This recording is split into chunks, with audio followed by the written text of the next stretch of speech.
Bom dia a todos. Eu sou o Adriano Pedrosa, diretor artístico do Museu de Arte de São Paulo Assis Chateaubriand. Este é o primeiro de uma série de seminários organizados em torno das histórias da ecologia, que será o tema de nossa programação no museu em 2025, daqui a 3 anos. Eu queria começar agradecendo aos organizadores deste primeiro seminário, o André Mesquita e o Davi Ribeiro, a Isabela Rigeli e a Marinês Rodrigues, que são da equipe de curadoria e de mediação e programas públicos do MASP, e também a Stephanie Weber, curadora do Lenbachhaus. Agradeço também ao próprio Lenbachhaus, o museu em Munique, e a seu diretor, o Matthias Mulling, que falará logo em seguida, depois aqui de mim, por essa parceria especial sobre a qual começamos a conversar no início deste ano. É sempre uma satisfação muito especial poder juntar energias, trabalho e recursos com instituições e colegas de outras latitudes, de outros continentes, para projetos em comum. E esperamos que essa seja uma primeira de uma série de outras colaborações em torno da história da ecologia com o Museu Alemão. Devo mencionar um primeiro projeto que nós organizamos com o Lenbachhaus, que foi a exposição dedicada à obra da artista estadunidense Senga Ngugi, que primeiro ocorreu em Munique, curada pela Stephanie Weber, e depois veio para o MASP em 2020, curada pela Isabela Rigeli, num contexto do ano dedicado às histórias da dança e no primeiro ano da pandemia aqui no Brasil. Nossos seminários sempre reúnem artistas, curadores, críticos, historiadores e intelectuais de distintas áreas. Desse modo, tem uma aproximação multidisciplinar. Eu queria, então, agradecer a todos os palestrantes e participantes do evento de hoje. Nego Bispo, Steve Kurtz, Brigitte Batiste, Jaime Vindel, Gabriel Mantelli, Vandana Shiva, Filipa Ramos, Chico Mandira, Stephanie Hessler, Chay Sarui e Judy Chicago. É sempre bom recordar como organizamos nossa programação e de que maneira os seminários se relacionam com ela, pois eles têm, de fato, um papel fundamental.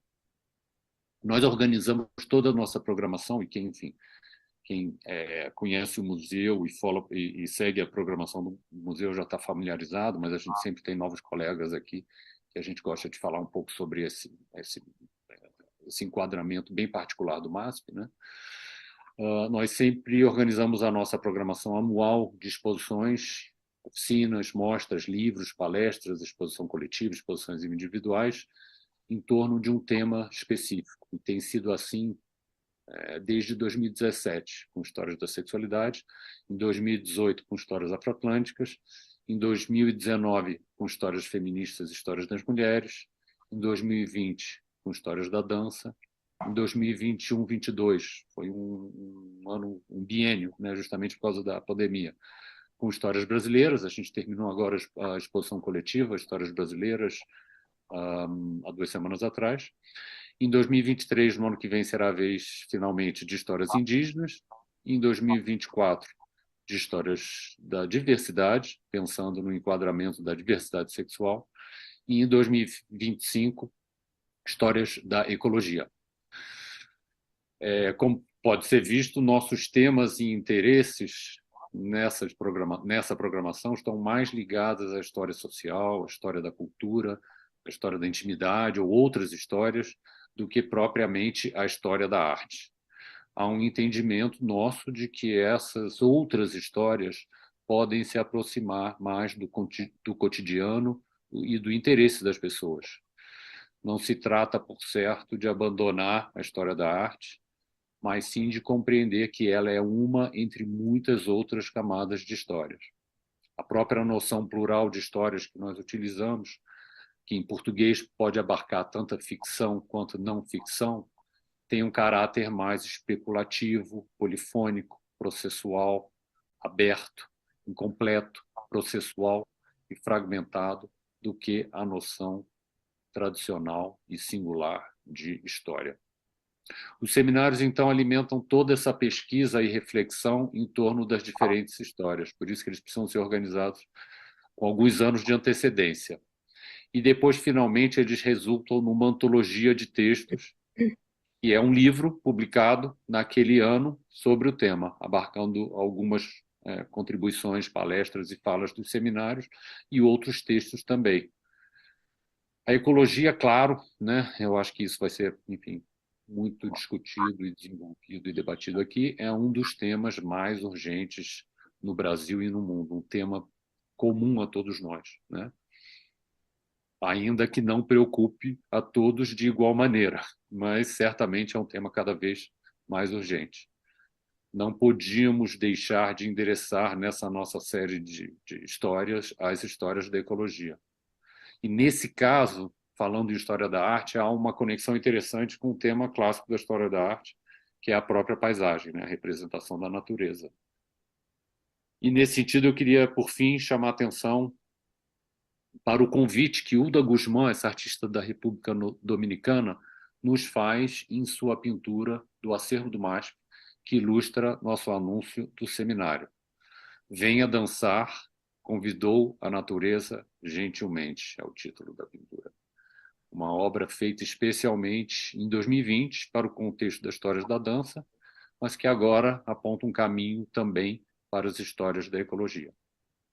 Muito obrigado, bom seminário a todos.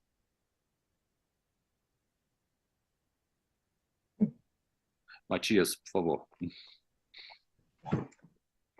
Hallo an alle aus München und wir bedanken uns auch ganz herzlich dafür, dass wir teilnehmen können an diesem Symposium und viele Dinge sind jetzt schon angesprochen worden. Einerseits, warum diese beiden Museen, das Lenbachhaus und das MASP, sich entschieden haben, über weite Strecken hinweg ideologisch und auch theoretisch und dann auch ganz praktisch zu kollaborieren.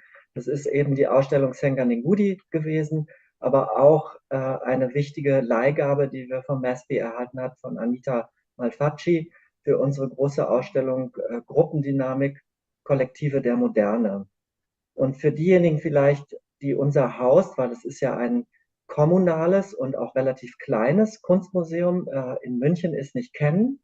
Wir sind eigentlich das einzige Museum in Deutschland, das in der ersten deutschen Demokratie 1929 in der Weimarer Republik gegründet worden ist. Und insofern sind wir kein staatliches Museum. Und die staatlichen Museen in Deutschland unterscheiden sich oft von den kommunalen Museen, weil sie auf aristokratische Sammlungen zurückgehen. Jedenfalls in weiten Teilen des Südens von Deutschland. Und die kommunalen Museen sind Museen, die von der Gründungsmythologie immer näher an den Menschen ihrer Städte sein wollten und deren Bemühungen auch immer stärker interessiert waren an den Nöten, aber auch an den gesellschaftlichen Interessen dieser Menschen. Und insofern ist es folgerichtig, dass wir an dem Thema Ökologie entlang kollaborieren. Und weil das Thema Ökologie für unsere Institution auf zweierlei Seiten eine Rolle spielt, einmal ganz praktisch institutionell. Wir versuchen als eines der ersten Museen in Deutschland CO2-neutral zu produzieren und zu bestehen, was eine enorme Herausforderung ist. Wir versuchen das bis 2030 zu erreichen. Und andererseits, dass wir in der Geschichte als ein Museum für moderne und zeitgenössische Kunst unsere erste große Erweiterung in der Mitte des 20. Jahrhunderts erhalten haben, dass wir eine große Sammlung von Werken von Joseph Beuys erhalten haben. Und Joseph Beuys einer der Künstler in Deutschland gewesen ist, der sich sehr früh und auch sehr widersprüchlich mit dem Thema der Ökologie auseinandergesetzt hat und in der zweiten Hälfte seines Lebens auch die erste ökologische Partei in Deutschland mitgegründet hat, die Grünen. Und insofern fühlen wir uns institutionell, aber auch ästhetisch diesem Thema verpflichtet. Und der Dank den wir dem MASP machen, der kommt wirklich von Herzen, dass wir Teil sein dürfen von so etwas viel Größeren, als was wir als kleines städtisches Museum erreichen können. Und mein Dank gilt vor allen Dingen auch meiner Kollegin Stefanie Weber, die sich besonders bemüht hat, dass diese Kollaboration zustande kommt. Also ich wünsche allen vielen Spaß und danke allen, die hier mitgeholfen hat, dass es Wirklichkeit wird.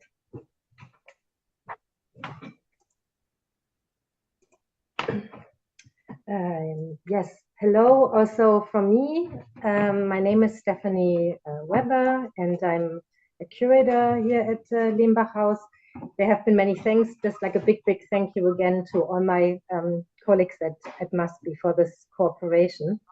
And just so that you know what the structure of today is going to be, or of this first panel.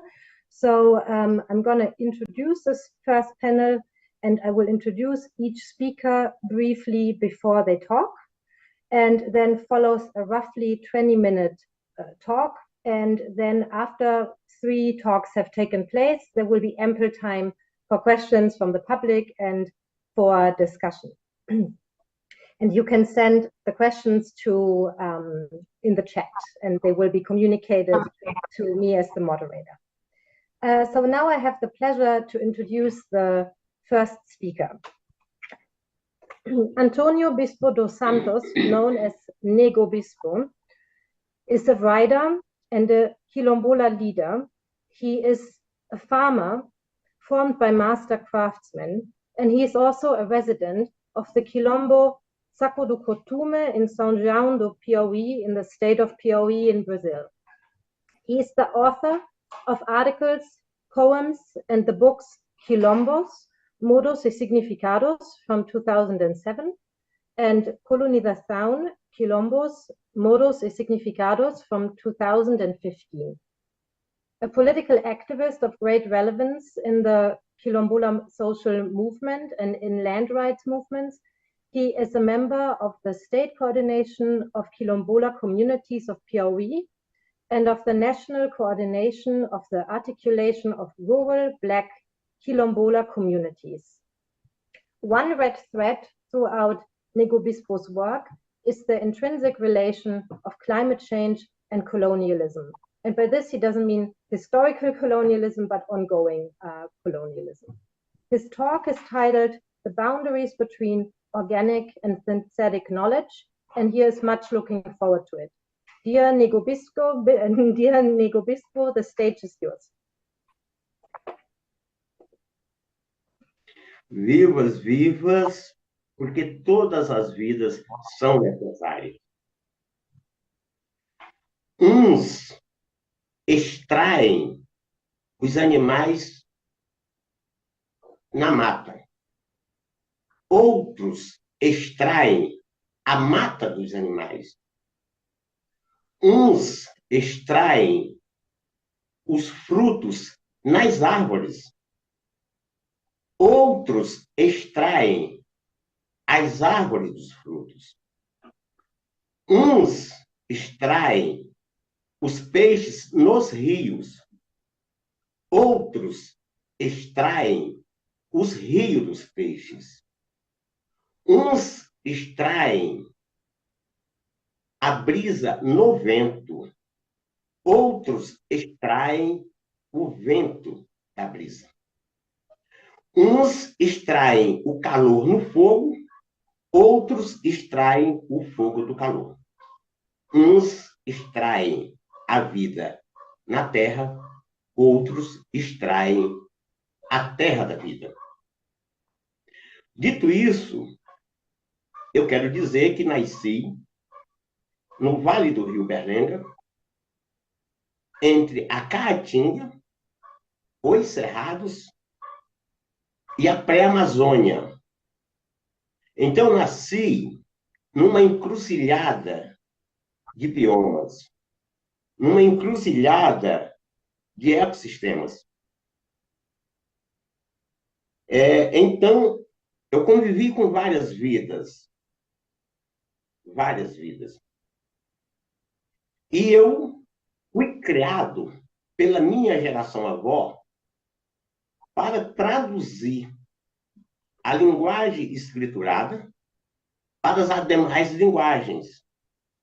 Porque no Quilombo, onde eu nasci e fui criado, nós praticamos todas as linguagens. O odor, o sabor, o tato, o som, a sonoridade, as imagens. Então, todas essas linguagens para nós são linguagens orgânicas e compõem o conjunto de linguagens cosmológicas, onde todas as vidas se comunicam. A linguagem escriturada é o que nós chamamos de linguagem sociológica, que só os humanos praticam. Só os humanos praticam a linguagem escriturada. E parte desses humanos acreditam que essa é a única linguagem que dá conta de comunicar. Eu quero alertar para a seguinte questão. Nós, quilombolas, contracolonialistas, que praticamos as linguagens orgânicas e cosmológicas, nós escrevemos, não, melhor, nós falamos para depois escrever. Primeiro nós falamos, primeiro nós sonorizamos, primeiro nós desenhamos, primeiro a gente se comunica com todas as vidas e depois escreve. A sociedade eurocristã monoteísta primeiro escreve para depois falar. O povo da Bíblia, por exemplo, escreveu a Bíblia para depois ler a Bíblia. E o que é mais engraçado, que o povo da Bíblia lê a Bíblia para quem também sabe ler. Que interessante. Outro dia uma pessoa me ligou perguntando se eu queria que ela lesse um capítulo da Bíblia para mim, um versículo. Eu falei, não, eu sei ler. Aí disse, mas eu quero ler para você, mas eu sei ler. Ou seja, é para ver que tem uma diferença. Com relação à ecologia, eu quero dizer que eu falo aquilo que eu acredito. Eu falo a partir das vibrações que o conjunto dos meus sentidos emitem. A minha fala não é só da minha boca. A minha fala é dos meus ouvidos, é dos meus olhos. A minha fala é do meu paladar, é do meu tato. A minha fala tem gosto, a minha fala tem cheiro, a minha fala tem sonoridade, a minha fala tem imagem. A minha fala é o conjunto de manifestação da minha trajetória e da minha vivência. Então, eu falo aquilo que eu quero ouvir. Sempre. Mas eu também fui criado para ser um tradutor, eu disse já há pouco tempo, das escrituras. E como na língua portuguesa nós temos várias possibilidades de dizer a mesma coisa com sonoridade diferente, a palavra ecologia não vibra bem no meu corpo, porque ela não era praticada onde eu fui criado. Mas também tem outras palavras que não foram praticadas onde eu fui criado, mas são melhor para traduzir algumas. Então, para a palavra ecologia, eu gosto de dizer biointeração. Por que eu gosto de dizer biointeração? Porque na ecologia, na minha compreensão, as coisas são compostas, depois são reutilizadas e até podem ser recicladas, mas não podem ser editadas, ou melhor, reeditadas. Para nós, as coisas precisam ser reeditadas. Minha avó, minha mestra, mãe Joana, dizia: tudo que apodrece, joga no quintal. Porque a terra dá, mas a terra quer. E aquilo que não apodrece, guarda. Até um dia que servir de novo. Então, para nós não tinha a palavra lixo. Não existia a palavra lixo na nossa comunidade. Quando uma coisa não estava sendo necessária, dizia joga no monturo, ou joga no quintal. Joga no monturo, ou joga no quintal. É só para dizer que essas linguagens, para nós, precisam ser traduzidas. Mas, enfim, como eu gosto de conversar, eu quero também dialogar com as outras pessoas. O que anda comigo, a palavra que anda comigo, o sentimento que anda comigo, que nessa onda da ecologia, tem uma coisa que precisa ser quebrada. A verticalidade das relações com os biomas. Por que aqui no Brasil tudo é Amazônia? Por que se diz que a Amazônia é o pulmão do mundo? Que seja a Amazônia o pulmão do mundo. E quem é o coração do mundo? E quem é o cérebro do mundo? Quem é o fígado do mundo? Nós não pensamos de forma segmentada, nós pensamos de forma compartilhada. Pois se a Amazônia é tão necessária, e porque tem floresta e muita água, a Caatinga, o lugar onde eu vivo, é tão necessário porque tem floresta e tem sol, muito sol.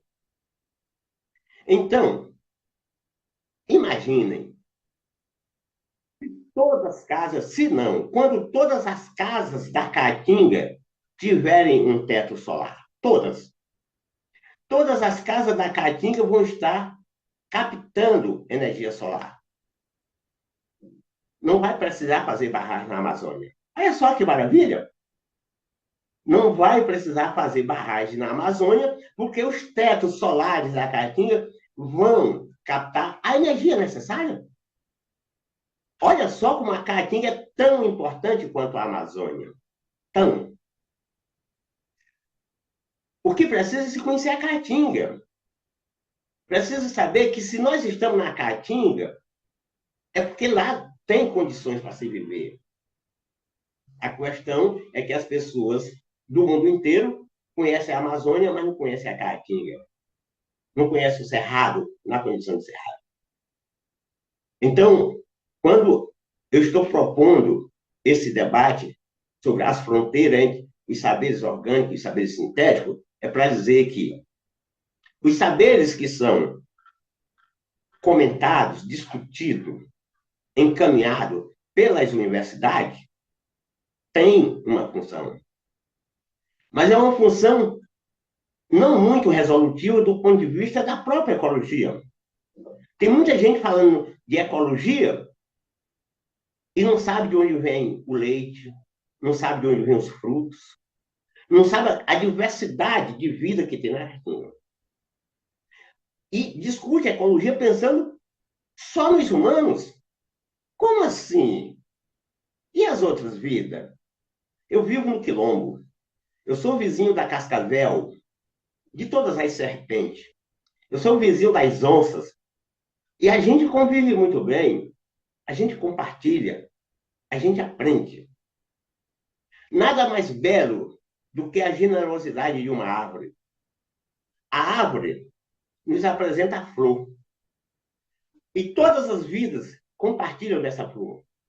Às vezes a gente sente o cheiro da flor, a abelha vai lá, tira o néctar e o pólen, pega o pólen e leva para outra flor. Nesse caso, a abelha está transando com a árvore através da flor. E essa transa gera uma vida, que é o fruto.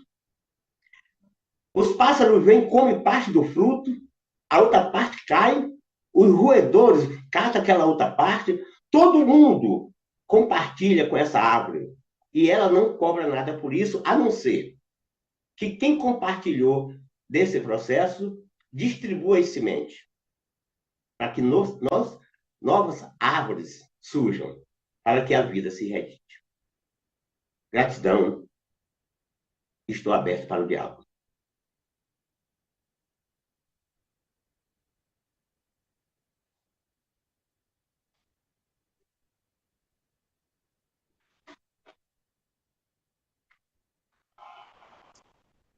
Thank you very much, Nego Bispo. I'm sure there will be many things to discuss after, but I guess we move on already to the next talk, and we discuss in the end.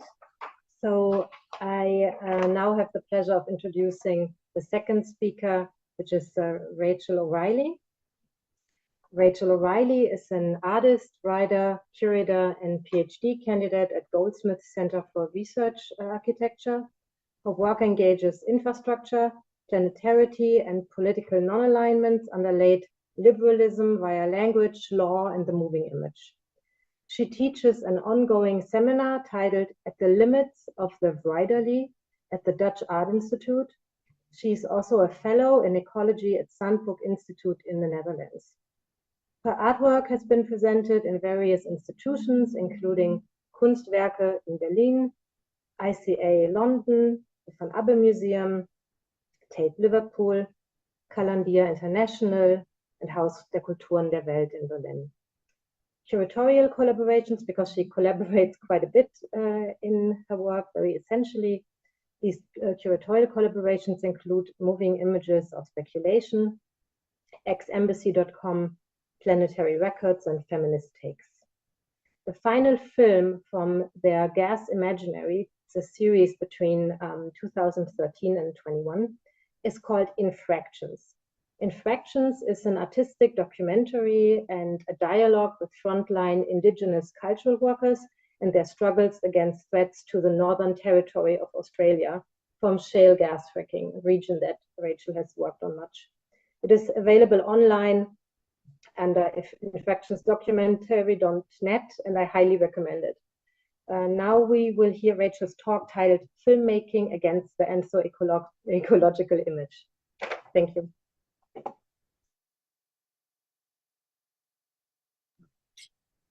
Thank you very much for including me in this wonderful convergence. I'm really appreciative, and I've been currently in Meanjin, also called Brisbane in Australia, and I've been here for more than a year, and my brain is really appreciating being in conversation with people elsewhere. So I'm just going to show some slides first, and then we'll show a short sequence of the film. And then I'm going to talk a bit about some of the ideas that are involved in making films in the way that I've made this one, and some of the things that we need to know about unconventional energy because of the extent to which it's now mainstreamed as a global conversation, particularly around gas fracking at the moment. So I'll just share my screen.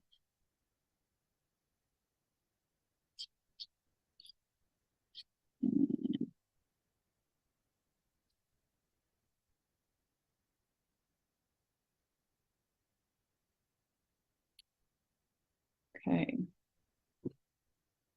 Sorry, that's not working.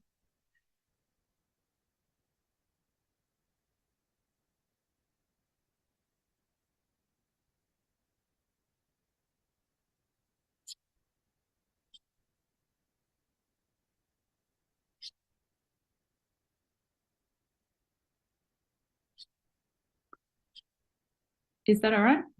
Yeah, we can see it. Great. So just as an introduction, I started working around gas energy because of how entangled it was with contemporary art infrastructure. In Australia, it's very difficult to think about the politics of contemporary art without thinking about infrastructure. So here we can see two images. On the left-hand side is the ongoing protest of the Aboriginal Tent Embassy for land rights, and on the right-hand side is the Sydney Biennale announcing the moment of contemporary art arriving in Australia when there were no land rights for Aboriginal people at all at that point. So the contemporary, is the coloniality of power, and that continues to today. Very briefly, we can come back to this, but I also think about law as infrastructure, and some of the three major kind of abstractions that go into thinking about not just how difference is created through land here and elsewhere, but also the kinds of abstractions that actually penetrate collaborations when we're trying to work across cultures in our own context. So the first is terra nullius, which we all know about, I think, that was only partially overturned with the Mabo judgment in Australia. The second is Torrens title, a particular form of private property that was actually invented in Australia, that was highly influential in creating an idea of land that was the most capitalist in history at that time. I've done a lot of research on Torrens title in previous work around this gas topic. And the third, which I care about a lot and which I think non-Indigenous people can contribute to significantly in their engagements with Indigenous struggles, is corporate sovereignty. The limited liability of companies that has been upscaled since the 50s especially, but that has its origins in the deep history of colonialism. And in particularly in my research, how that was particularly, we have a world designed for US companies, for mining companies in particular, and we're starting to see the grim consequences of that reaching more portions of the globe. How that affects contemporary Indigenous art of my Indigenous colleagues in Australia. This is a really important essay that's just come out on eFlux by my friend Richard Bell that I'd really implore you to read. There's a painting on the right-hand side of a famous image of the Australian Prime Minister pouring the sand of Vincent Lingiari's land into his hand as he is awarded the rights to his traditional lands for the first time in Australia. That happened at that moment. The painting takes the dirt out of the image and is saying that, well, actually that the symbolism of that moment didn't actually fully materialise as land rights for all Aboriginal people in Australia. And this is another image of the Aboriginal artist Gordon Hookey on the right-hand side, which I think summarises very concretely the kind of sentiment I bring to my collaborations with my Indigenous colleagues. The left-hand side is actually the first work of Aboriginal art that I experienced in my settler household. That was a bark painting brought back from Gove. My grandfather was a union organiser in some of the most actively defended Indigenous lands in Northern Territory. And so I bring to this kind of research a kind of literacy in the corporate history of some of those companies that have always been operating on the frontier. So if we could just show the sequence of infractions, and then I'll go through a few slides after that.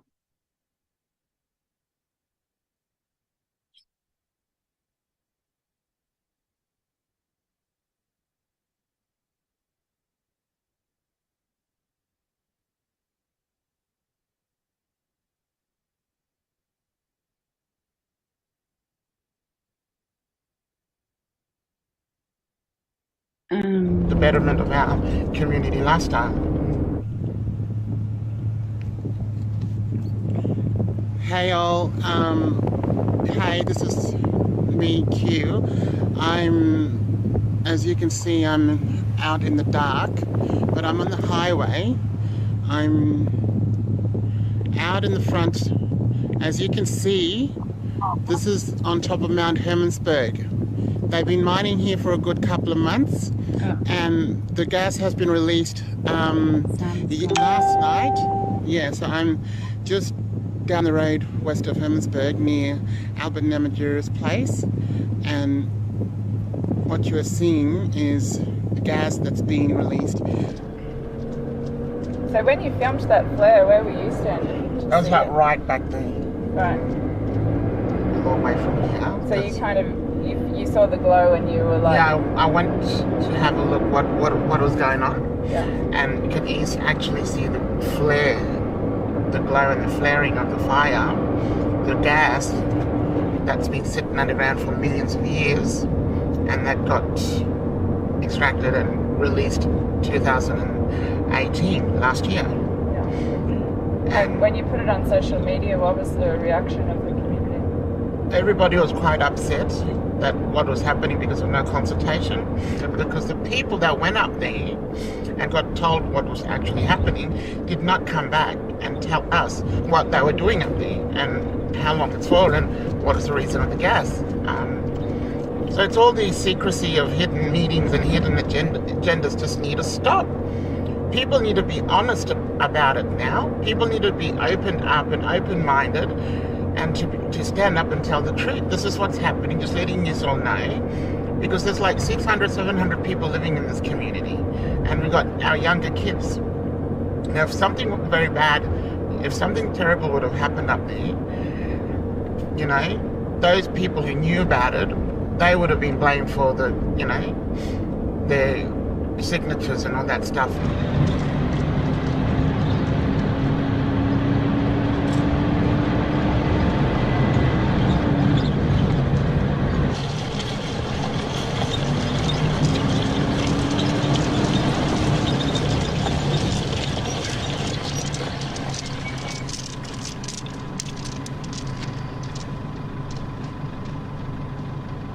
Yeah, this is Salt Lake. So when it overflows, you know, who knows, it probably pours over the dam and it goes into the valley. And then from there, with all the chemicals that's in that salt lake, it gets into the river system, underground water system, and it goes into the Curators Springs. It flows into here, and there used to be a permanent spring, but it all dried up now. So that's where Hermannsburg first got its water, and that little river system, it flows all the way down to the Fink, and we drink from the water that's underneath us.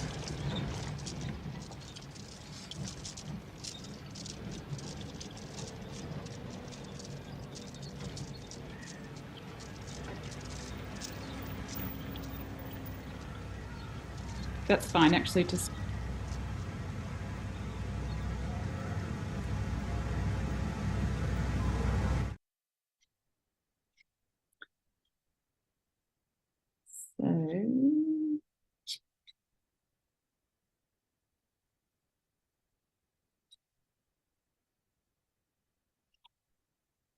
So German missionaries were the first to mine the sacred Cupralia spring waters in Nadaria, the Aboriginal name for Hermannsburg in Central Australia, that Q points to on our iPhone at the start of the film. The southeastern end of the Maruni gas field is entangled with an important Western Aranda songline or dream track of an ancient native cat which began its journey south of Wataka. The environmental impact statements completed in 81 and 83 included a report by the Museums and Art Galleries Board of the Northern Territory and documented 20 sites of significance which contained rock paintings and engravings. At the time of the signing of those first conventional gas agreements, just one Aboriginal person connected to that area in question was invited by a Land Council consultant to travel to the Adelaide Museum to access very rare footage and sacred objects pertaining to the dreaming site collected by the German missionary T.G. Strello.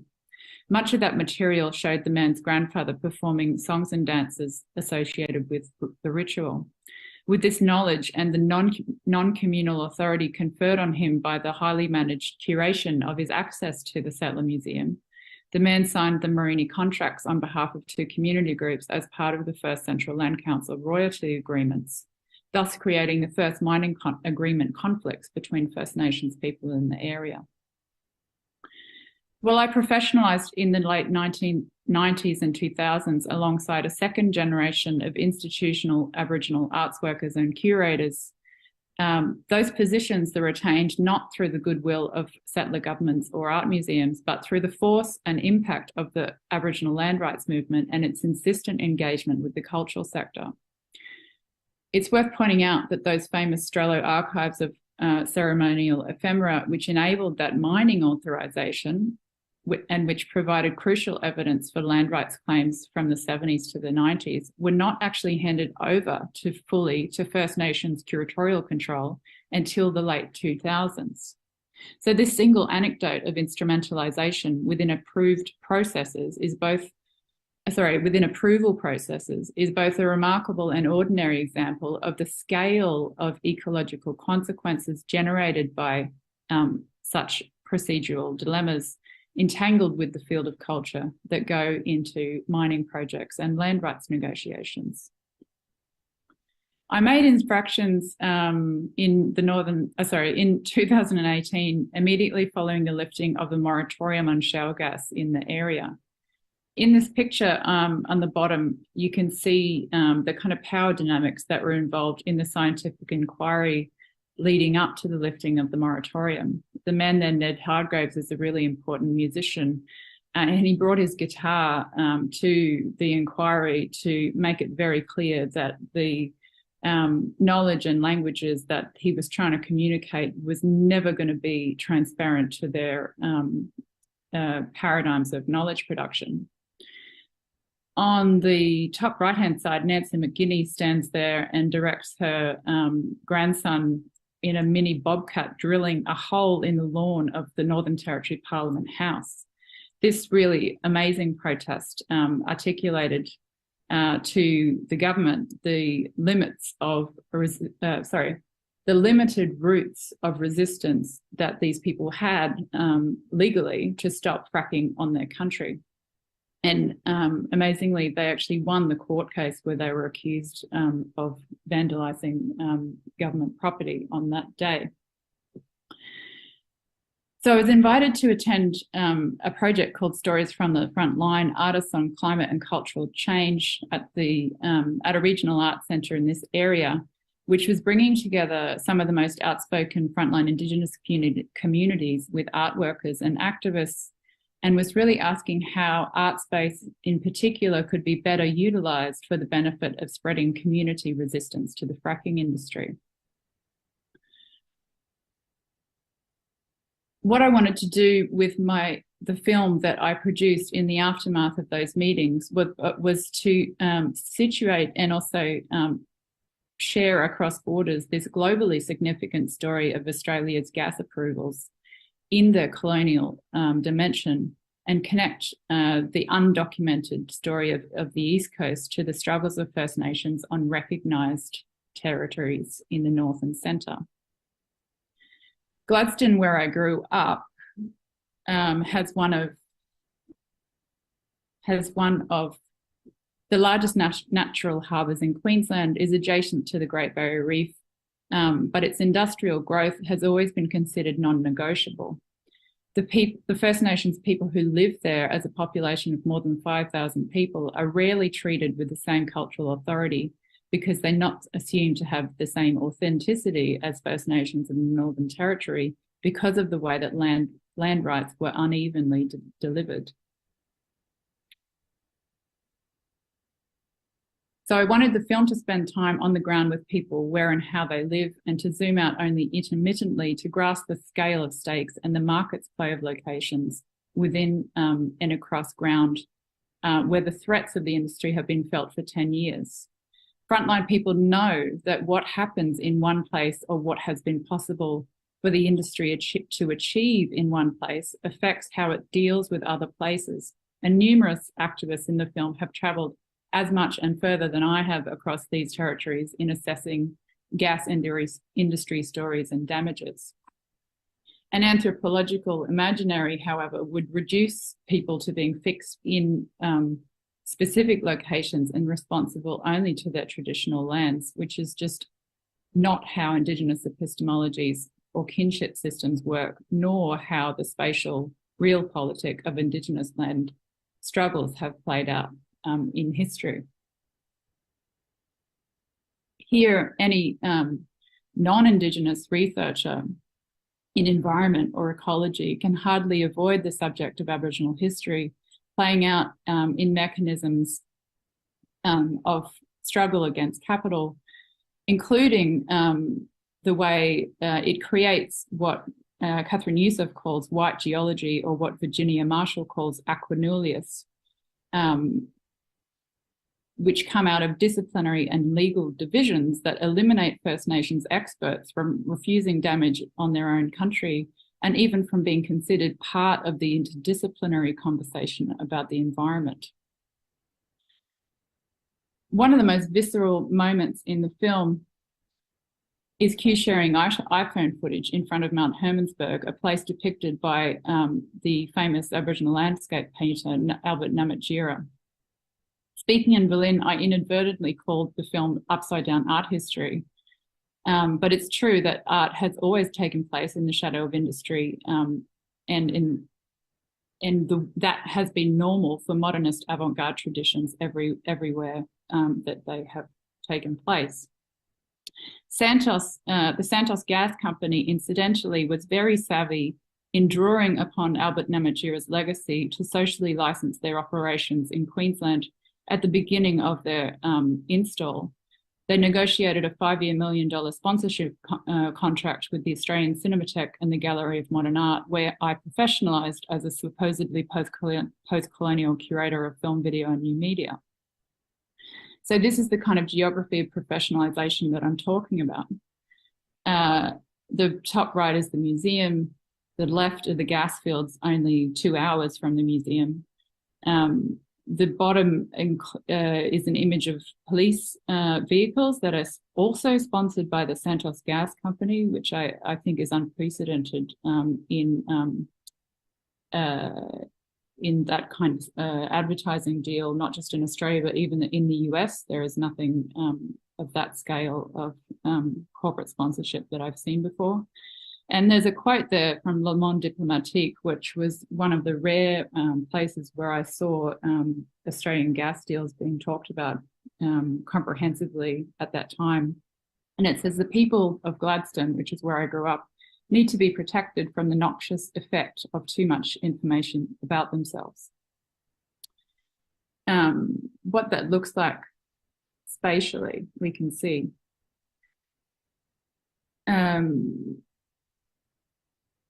Most people know by now that fracking was accelerated in the wake of the '73 oil embargo and legalized during the Iraq War in the US through pressures put on the US Senate by Dick Cheney, working on behalf of Halliburton.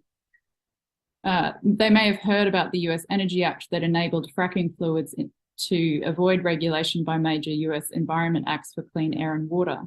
Less known is the livestock loophole, which made it legal to dump fracking fluid on First Nations tribal lands as drinking water for stock animals.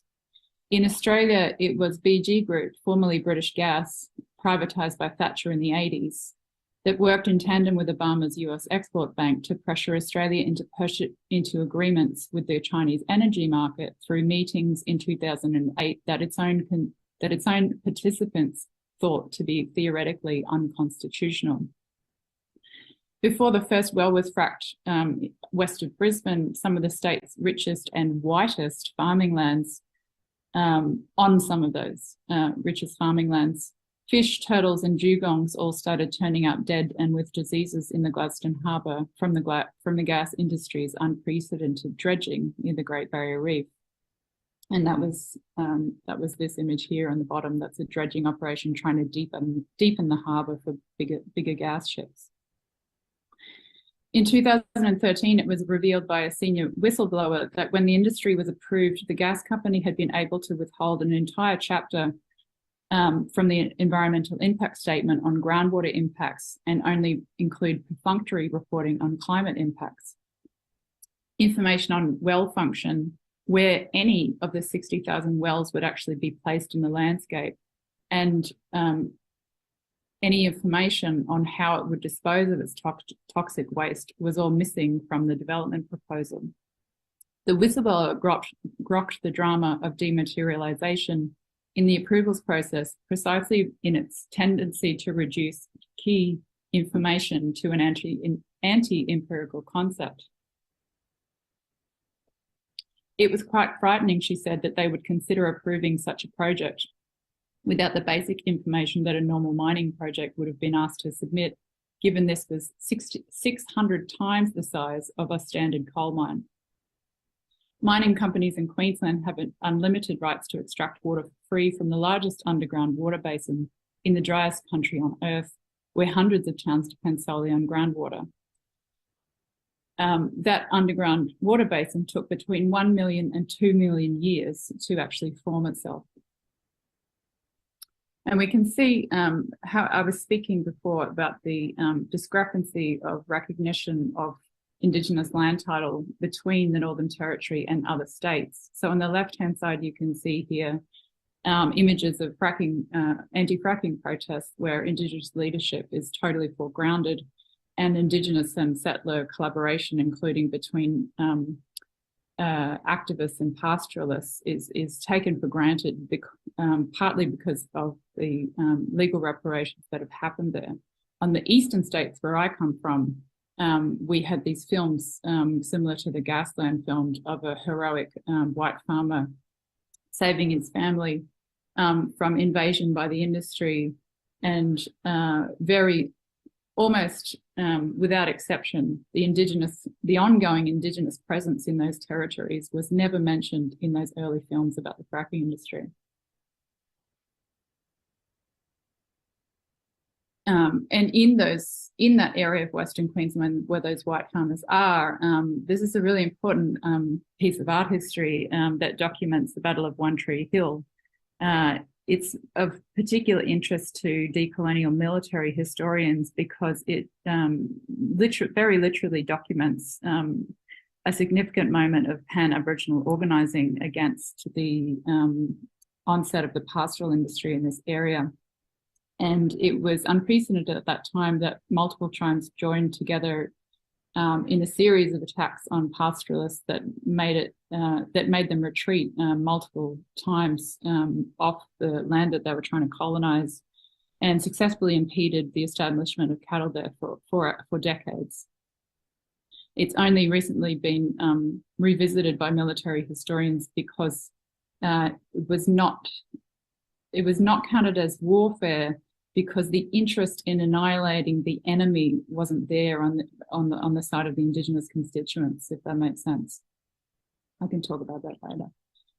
So here we see on the right-hand side, we've got an image. That red on that map is actually the Great Artesian Basin, an underground water system. And all of those dots are gas wells. This image was actually composed for me by an activist housewife, because at the time there was actually no way to get any kind of layered map of fracking or gas wells and oil and gas wells on top of the water systems of Australia at that time. So activists had to make those images themselves. There's an earlier kind of video that I made about that, which is those images on the left-hand side. So in infractions, this quite alarming image, I think, needs explanation if you watch the film. On the left-hand side, you can see the underground water flows of the Northern Territory region. And on the right-hand side, you can see the permits that have been approved for gas mining. It's very important for me to say when you see that image that even though those yellow, lighter yellow permits have been approved, it's not necessarily going to happen that fracking will happen there. There is significant resistance and significant contingency in the situation. The industry requires massive amounts of investment from the state in order to happen, and already gas companies are pulling out of the area because there is not a strong economic case for developing those regions.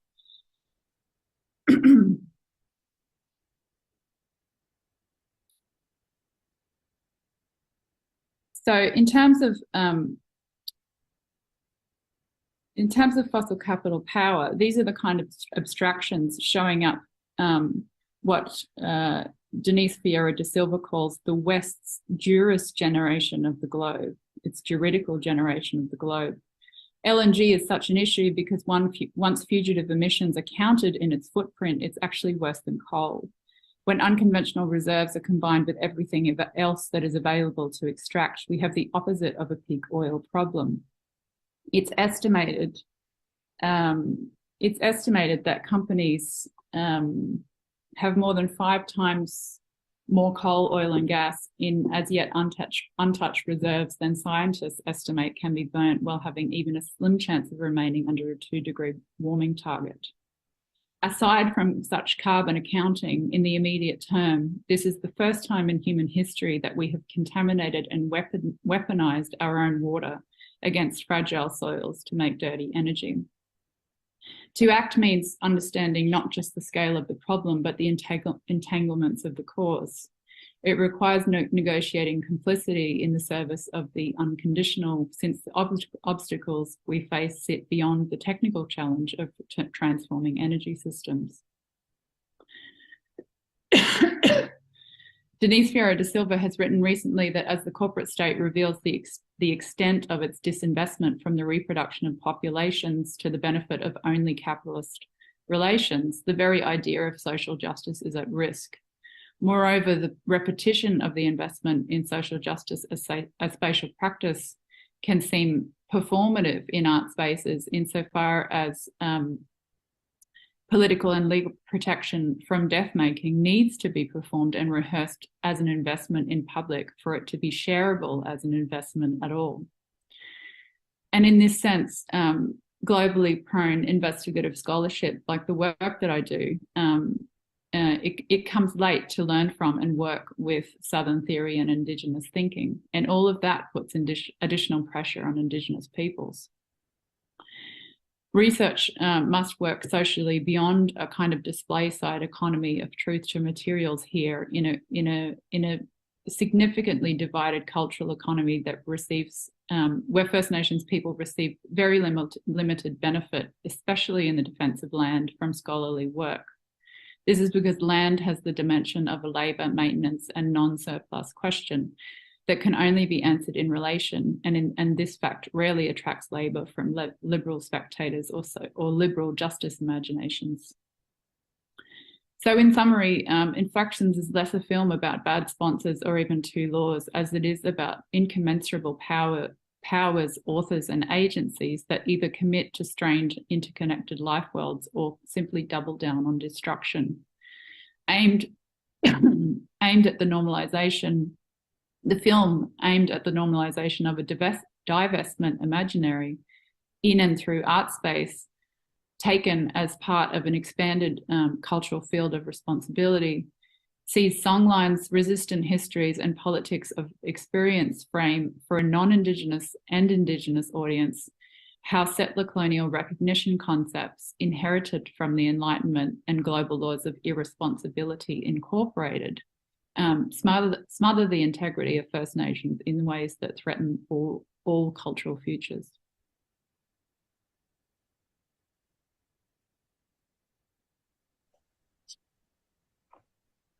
Thank you, Rachel, for this talk. I think we'll come back to, I remember from your film, the map of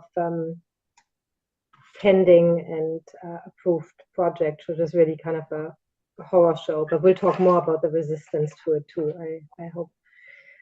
I'm gonna introduce our next speaker, Steve Kurtz. Hello. Steve Kurtz is Professor Emeritus and a founding member of the Critical Art Ensemble.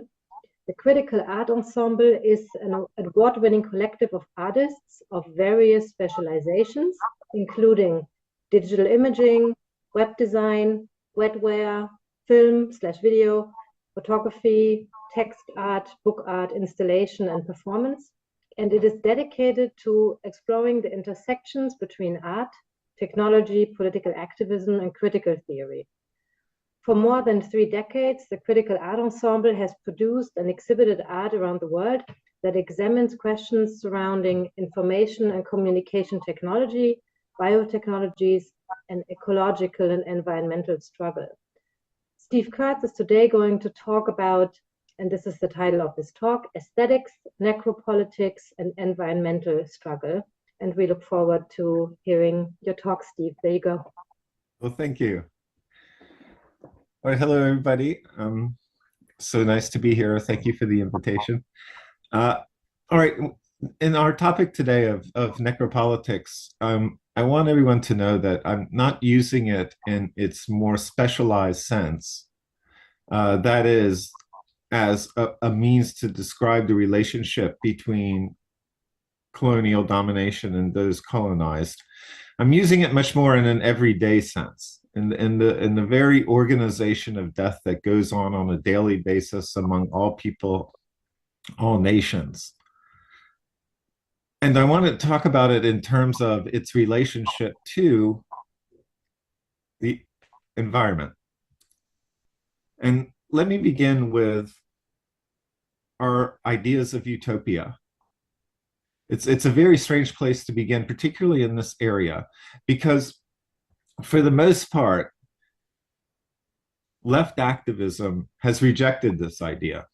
I can say certainly from my own perspective and from my own experience that there's never been a utopia I want to live in. It goes back to Thomas More, right? That the more you read about different utopias that have been suggested, the more you go, I don't think that one is exactly for me.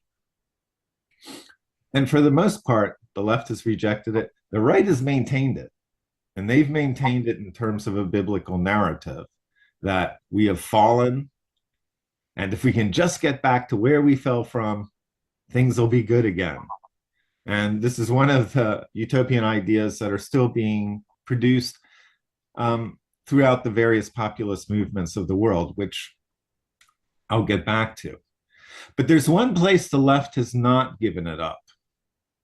One place, and that tends to be in environmentalism. It's the one exception to the rule. And when we think about utopia, what we're really thinking about is not a material system, but perhaps a social value at best. But mostly it's an aesthetic. You know, it's something that we find beautiful and would like to see happen. The one exception to that, and I do have to make a shout out here to, and like Rachel was just demonstrating, was the environmental justice people. They are not afraid to talk about necropolitics, but it's a rarity. It does seem to be a rarity if we look at the tendencies of environmental movements. What the environmentalists like to talk about is biopolitics, what sustains life and sustainability. That seems to be the key principle. But what they should be talking about is that flip side too. It's necropolitics. It's hard to talk about, don't like it. We'll go into that. But let me give an example so everyone's clear what I mean. And you could take it from almost anywhere except perhaps the radical left, which we'll also talk about. This is a good centrist example. That's Edward O. Wilson's Half Earth. And I don't mean to undermine his credibility. He's someone who is certainly dedicated to environmental struggle. We're talking about someone who is probably center-right. And what Wilson tells us in his biopolitical way is, you know what would be a good idea and how we could fix the problems we're in right now is if we took half the planet and we let it go fallow. We just left it to nature. Although later in the book, there's a bit of a contradiction because he does talk about land management at the same time. So that's not really letting it go fallow and letting nature take its course. But these things aside, and put aside the political thing, because I don't know how half the earth we would choose to let go fallow, how that would ever work. And this is what I mean by these utopian principles. But if we put it in the frame of necropolitics, and you take half the resources of the planet off the table, when we already can't figure out how to distribute the limited amounts we have now given our population, it becomes rather ugly, right? I mean, we can't know for sure, it's speculation on the number here, but for sure, millions of people would have to die, if not billions of people. And this is one of the problems. And you can look to wherever you want, except for the real radical Greens. The suggestions that are so often made don't include what is going to happen to humanity. This is a serious problem when we don't think about this. When we just think about, oh, this would be nice, this would work out, and it would make a lovely, beautiful, poetic, and I do emphasize poetic, situation. Now, on the other end, if we go to the more radical left as to what to do, they're the opposite. They are very willing to embrace necropolitics. They are very willing to say who should die and who they really do believe should die are so many humans. They're willing to see billions of people die off. They're accelerationists. They don't want to do it directly. They're not willing to have death camps or anything yet, but they're willing to destroy the infrastructure that sustains this mass population of humans we have right now, and let everybody kind of die off slowly by starvation or disease or lack of water, or however it happens. These are the accelerationists.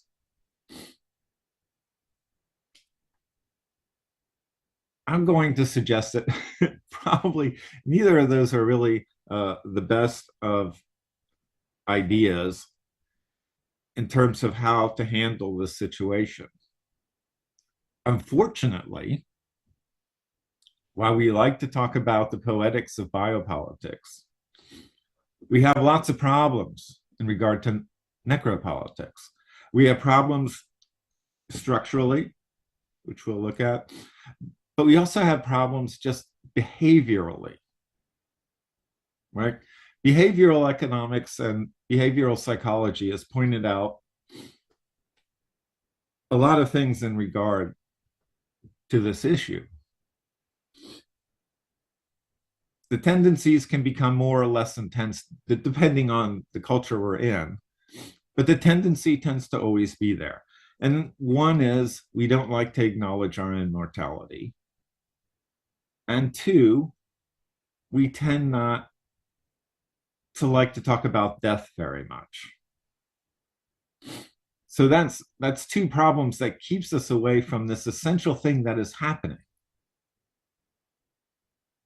The second thing we have to think of is we're not good with future events.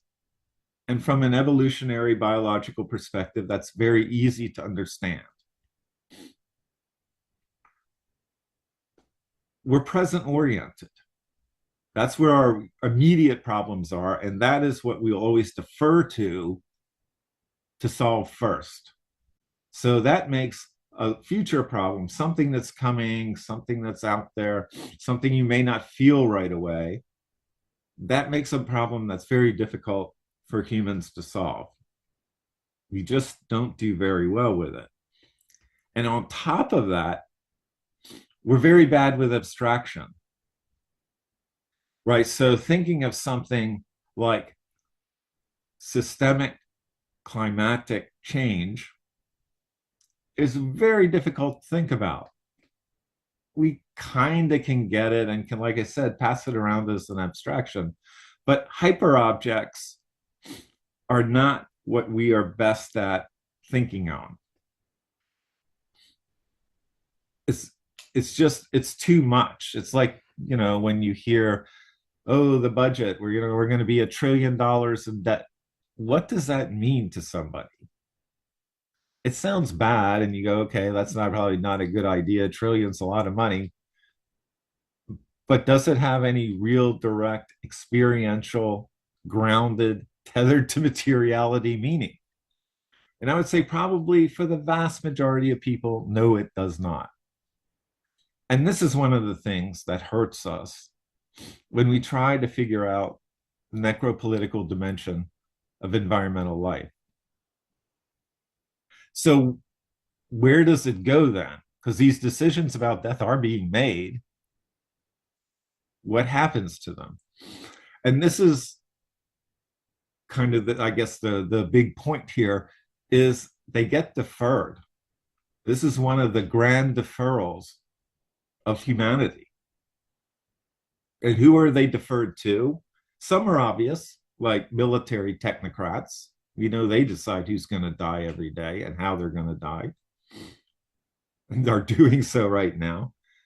But also government bureaucrats, insurance adjusters, medical personnel, land managers. And we can continue with the list, but it's these very specialized groupings so that the rest of us don't have to think about it and can avoid the ghoulish connotations it has when we try to talk about the organization of death. But it's being done, and it's being done on a daily basis. And what's worse is that we know these very institutionalized folks and committees that are making these decisions, well, they're going to reflect the power in which they are contextualized. And, you know, what that means is that we know who they're going to choose to die. See, that's one thing that the left has been pretty good at, is picking out the groups that are oppressed by these various decisions. And we've seen it. I mean, we do see it in our everyday life, even though we still defer. And I'm speaking to myself as much as to anybody else here. You know, I know this from my own personal experience. But the pandemic has shown us who gets picked, particularly in how vaccines have been distributed. We've seen it in the flood in Pakistan. We could even say we see it in the Russian strategy for conscription right now to fight in the war in Ukraine. We know who's going to die. We know we live in an age of triage. Now, I was going to go on and talk more about sacrificial economy, but in order for this to not go completely dark, especially since this is the opening panel, I want to talk about a possibility we have for something better. And it's only a possibility, it's not a great one, but it's there. Currently, there is a tremendous realignment that could be beneficial for the environment. I mean, a global realignment. Or to put it in a negative way, the neoliberal global order is falling apart. It's decaying, and it might not last much longer. Right? COVID gave us a very good look at that. That what was necessary for the global economic order, and particularly, is disappearing. It's decaying. That there's going to have to be some major changes made. For example, just-in-time manufacture. It's over. Right? To give you an example from here in the US, everything from face masks to computer chips that were once sent overseas, they're changing now. They're going to be made in the US. That's going to be gone. Nomadic capital that wanders all over the globe, finding the cheapest labor markets and using that to leverage other labor markets. That's probably over. We're going to see now more regionalized labor markets with more secure supply lines. Cutting taxes on the rich, full deregulation, profits will trickle down. It's probably coming to an end. And where we've seen that demonstrated just recently is in Great Britain. The one great thing Liz Truss did was to show us that the old neoliberal order of economic distribution and market system driven economy is probably over. That we can finally say goodbye to Milton Friedman. To put it another way, Price and profit will no longer be the end of the economic discussion. More has to be considered. And that's why I say there's something going on here. Something is changing. A regional order seems to be coming. Global inequality in terms of distribution of wealth has become so bad that it is even profoundly impacting developed nations. It's not just developing nations that are getting picked on anymore. It's everywhere. And because of that, we're seeing these tremendous populist movements from both the left and the right in numerous countries all over the globe. A new order is coming, and it's not going to be an international one. It'll probably be a regional one. And I don't want to say it's necessarily going to be great. Certainly, Putin's idea of the regional order is not a good one. But there's a possibility that it could be. There's a possibility that environmental values and social values are going to have to be part of the economic consideration. That the neoliberal order, where they do not care about that at all, environmental considerations or social considerations were just not on the table. They are now. So I don't know what we're going to get. It could be something much worse than neoliberalism. And I look forward to hearing what's happening in Brazil. But here in the US, and I think is paralleling Brazil, tell me if I'm wrong, we're really looking at here a possibility of Christofascism. And if we have that, if we have a return of the theocratic fascist state, we're done. The environment is over. The evangelicals, they believe in dominionism, as do the integralist Catholics. I'm not painting with a wide brush, not including all Christians. Those two groups, which tend to be quite powerful.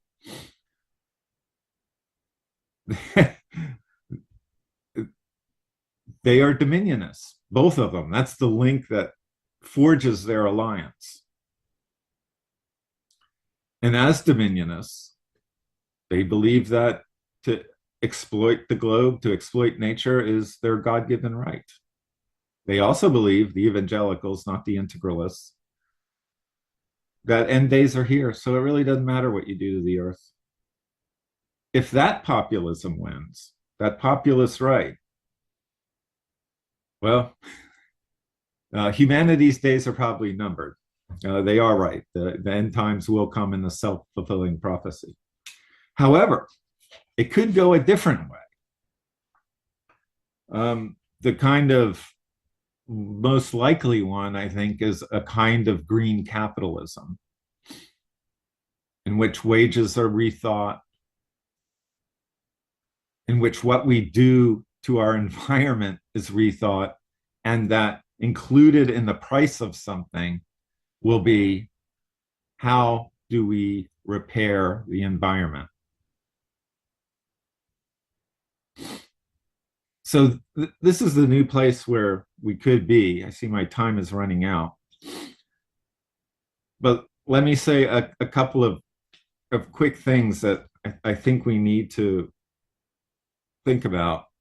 Is the crisis that I'm speaking about anyway is a human crisis for the most part. I mean, we could expand it to a mammalian crisis.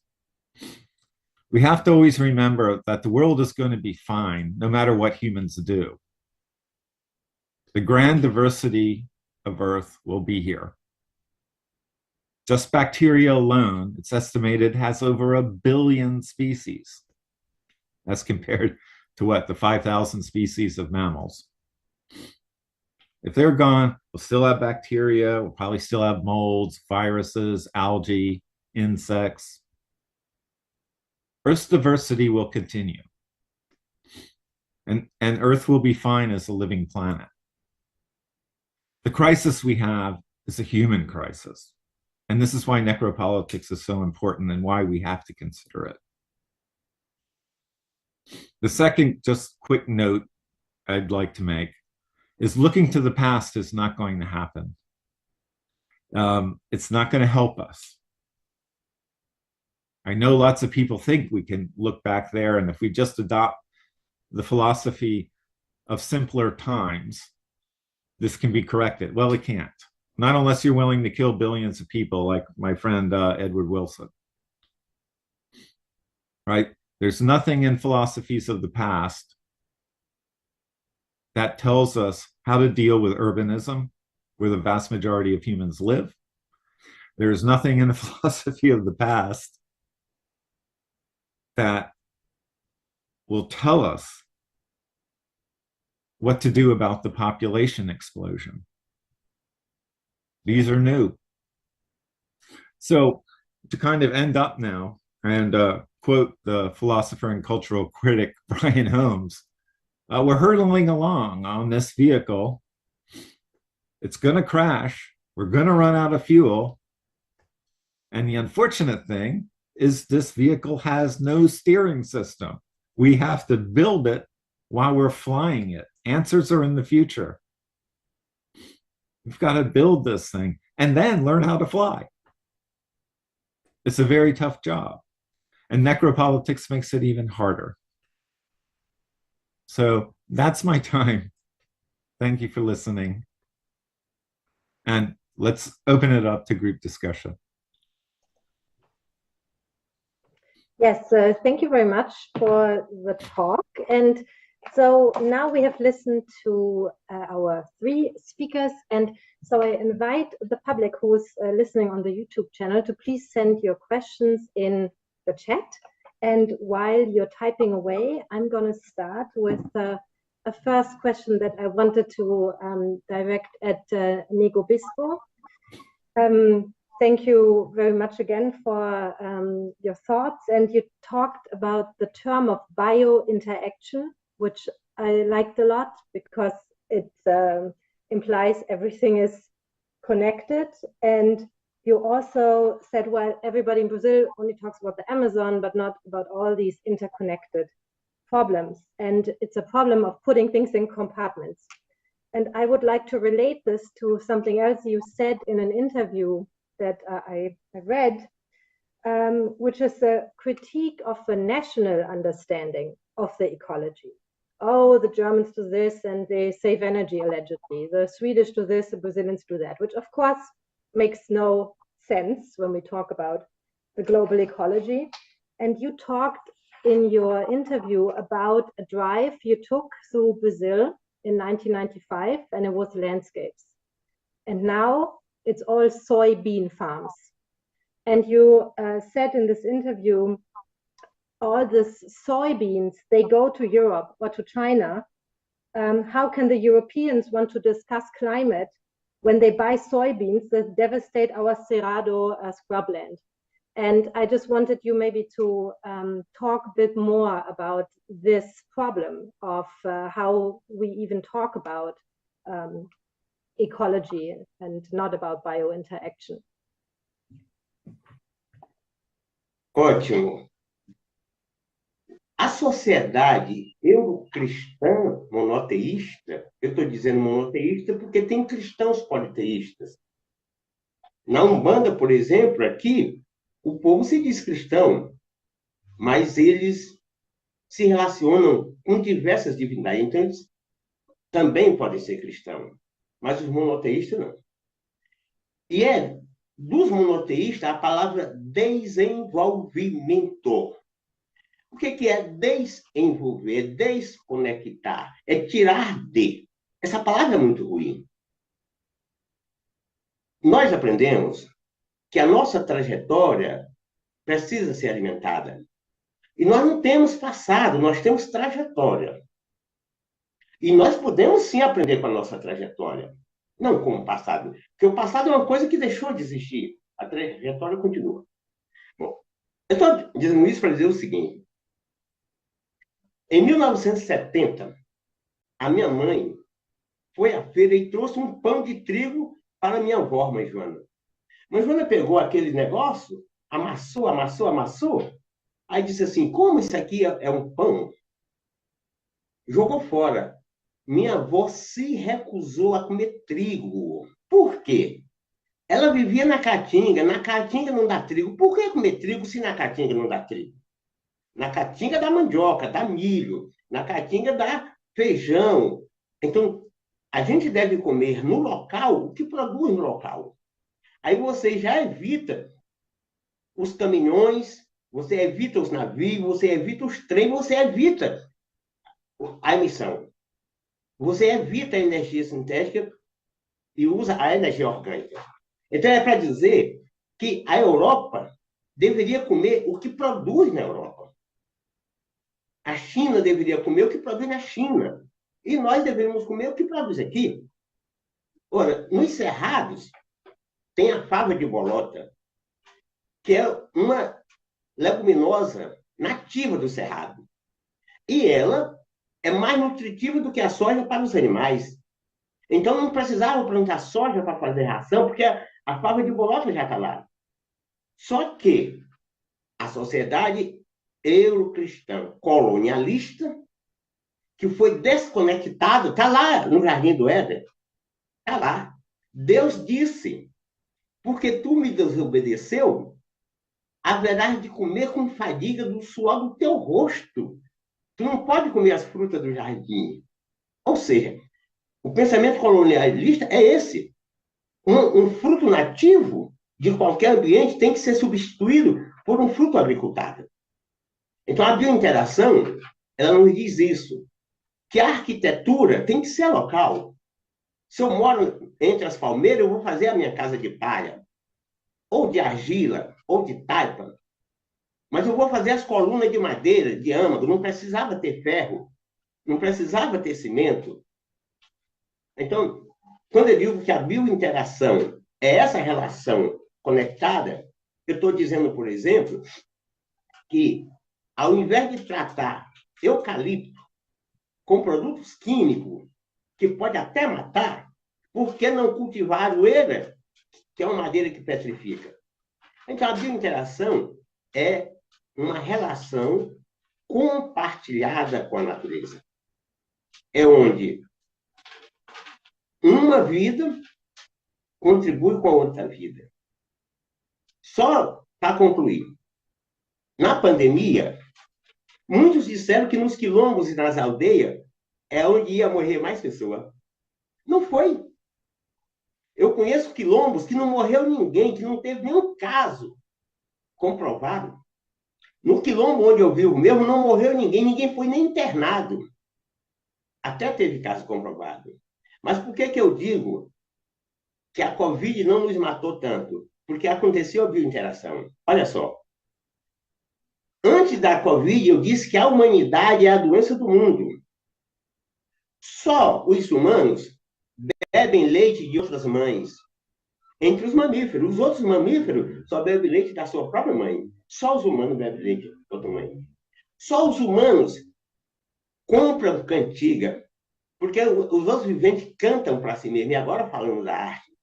Só os humanos compram dança. Porque os outros dançam entre si. Mas entre os humanos, dito, nós quilombolas e nós indígenas somos diferentes. Eu estou nesse momento em São Paulo. Ontem à noite eu estava numa roda de capoeira. Então, nós fazemos as nossas festas.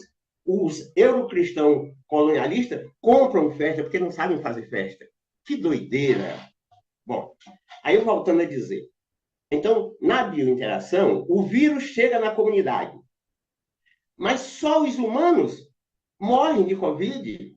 As outras vidas são imunizadas. Aí que beleza. Aí o vírus chega e ataca todas as vidas.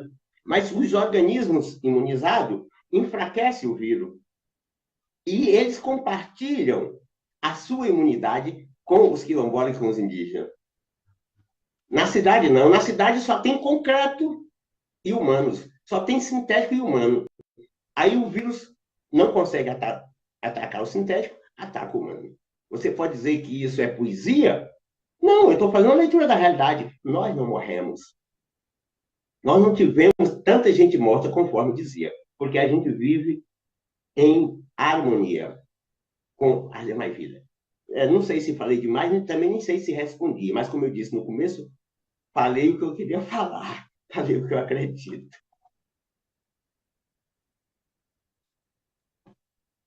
Thank you very much. I like the idea of the city as the human monoculture, which passes on the virus. Would you, Rachel and Steve, do you have a question for, do you have a question for Nego Bispo? Or otherwise I have one question from the public, but we're still waiting for more questions. So if you would like to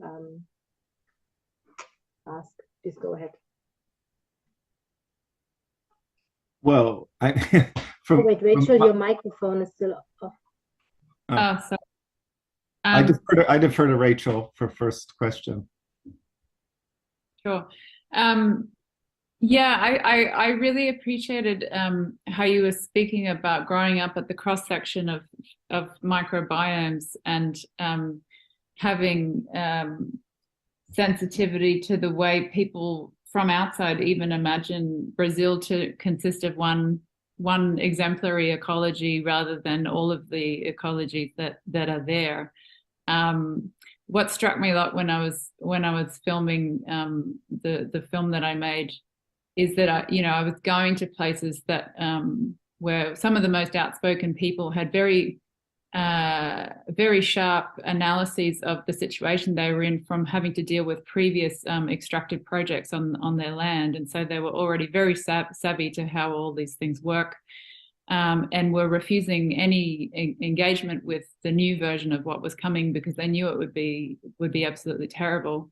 But what I, was constantly reminded of was the richness of the countries that are assumed to be, partially destroyed. And I think that it's very white Western headspace to think that when things are, slightly damaged, that they're irretrievably damaged. Or when an ecology is at risk, there's not an incredible amount of life that is struggling there to continue doing what it's doing. One of the places where I was filming is a place that's a cross section of a colonial kind of highway, and it's notorious for having toxic water.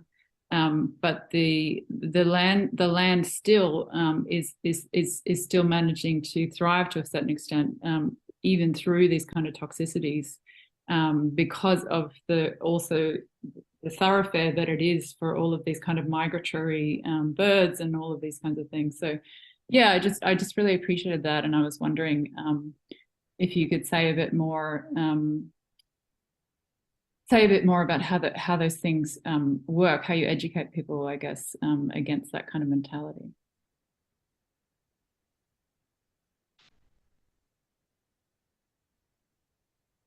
É para mim? Yeah. Ótimo.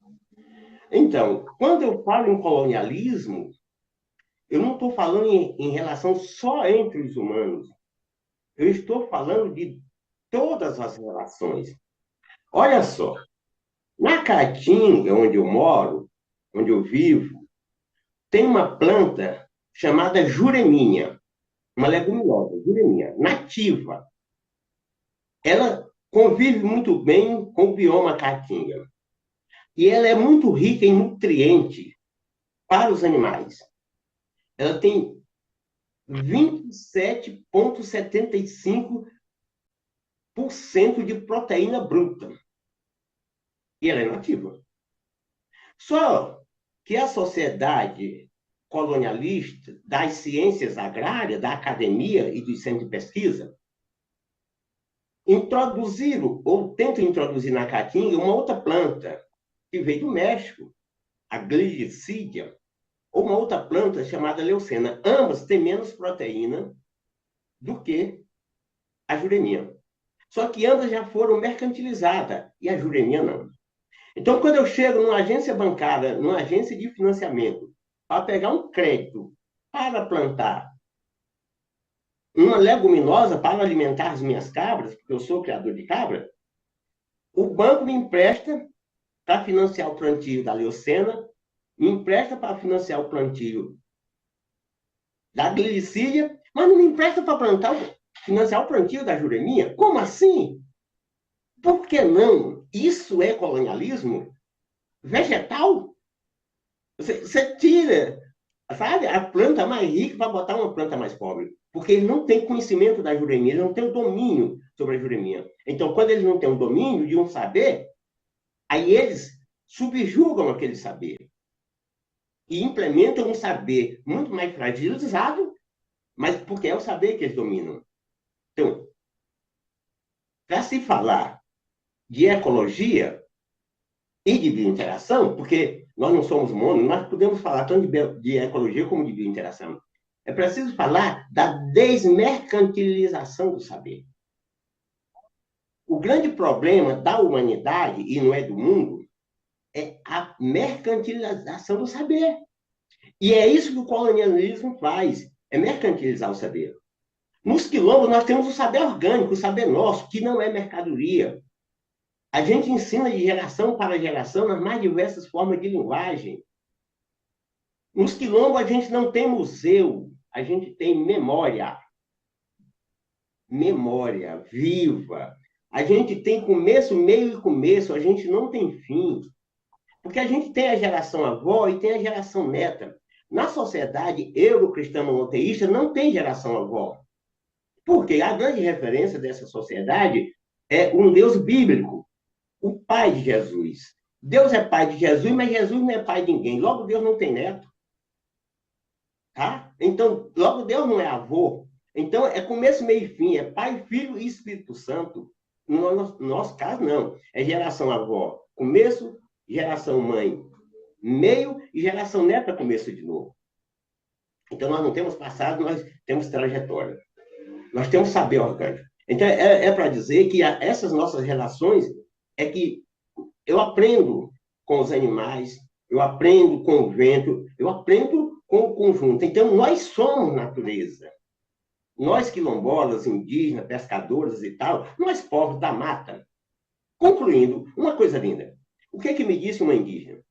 É disse, olha, nego bispo, nós povos da mata, a gente faz um carreiro, um caminhozinho, com menos de 1 metro às vezes, ou até com 1 metro. Naquele caminho passa onça, passa cobra, passa gente, passa cavalo, passa tudo num caminho de 1 metro. Os colonialistas chegam e transformam aquele caminho numa estrada de 6 metros. E só passa carro. Uma estrada para ele de 100 metros, só passa carro, não passa gente, não passa as outras vidas. Então, essa é a diferença nossa. Então, tem como aprender? Tem.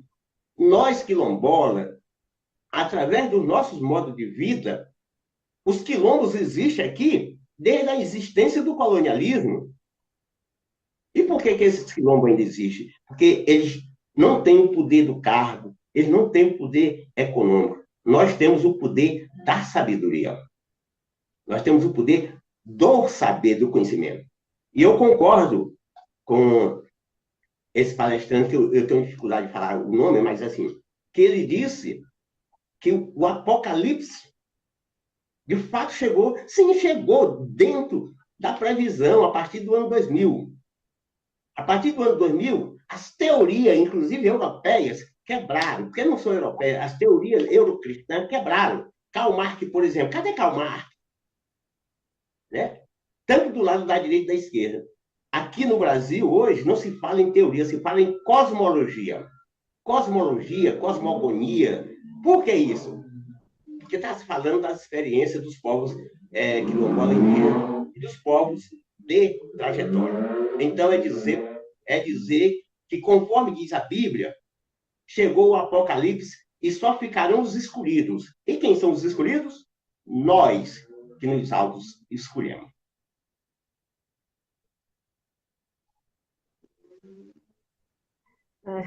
Thank you, Nego Bispo. We have a question from the public for Steve. I'm reading the question. Could you talk about the idea of contestational biology that the Critical Art Ensemble worked on various projects? How can this notion of contestational biology challenge and help us to think about the current conditions of access to scientific knowledge? Yeah, well, is biology doesn't have to always do what it's designed for. And by that, we mean this in a very, very broad sense, particularly in its biotechnological application, is that we can change it in many ways to do the opposite. The previous speaker telling us about the colonial nature of biology as it's applied in global economy. I certainly couldn't disagree with that particular criticism. But I failed to see the help and to talk about this world as apocalypse. Contestational biology is one of the tools we have in the kit to perhaps find a different way of relating to the economy and to the environment that makes sense, right? That we try to let it make sense given the conditions that we have. We're not living in a world where there's vast open spaces with low population. We're living in a world that has an exploding population we don't know how to deal with. And we're living in the world where we're packed in pretty tight. It's not open land. It's vast cities. It's vast urban areas. And, poetic forms from the past are just not going to help us. So unless we're willing, and it seems like the last speaker is like, apocalypse, bring it on. I'm not of that position. I would like to save as many people as possible. I would like to see as many people possible have a means to support themselves and to be able to live their lives. I'm not for this destruction of humanity. I can't go on that path. And I hope that contestational biology, what we brought forth with that and showing how lab techniques could be used in different ways to actually benefit people rather than to make profits, is one of the tools we can use. I don't think it's enough. I mean, it's what we could contribute as artists. It's what we knew how to do.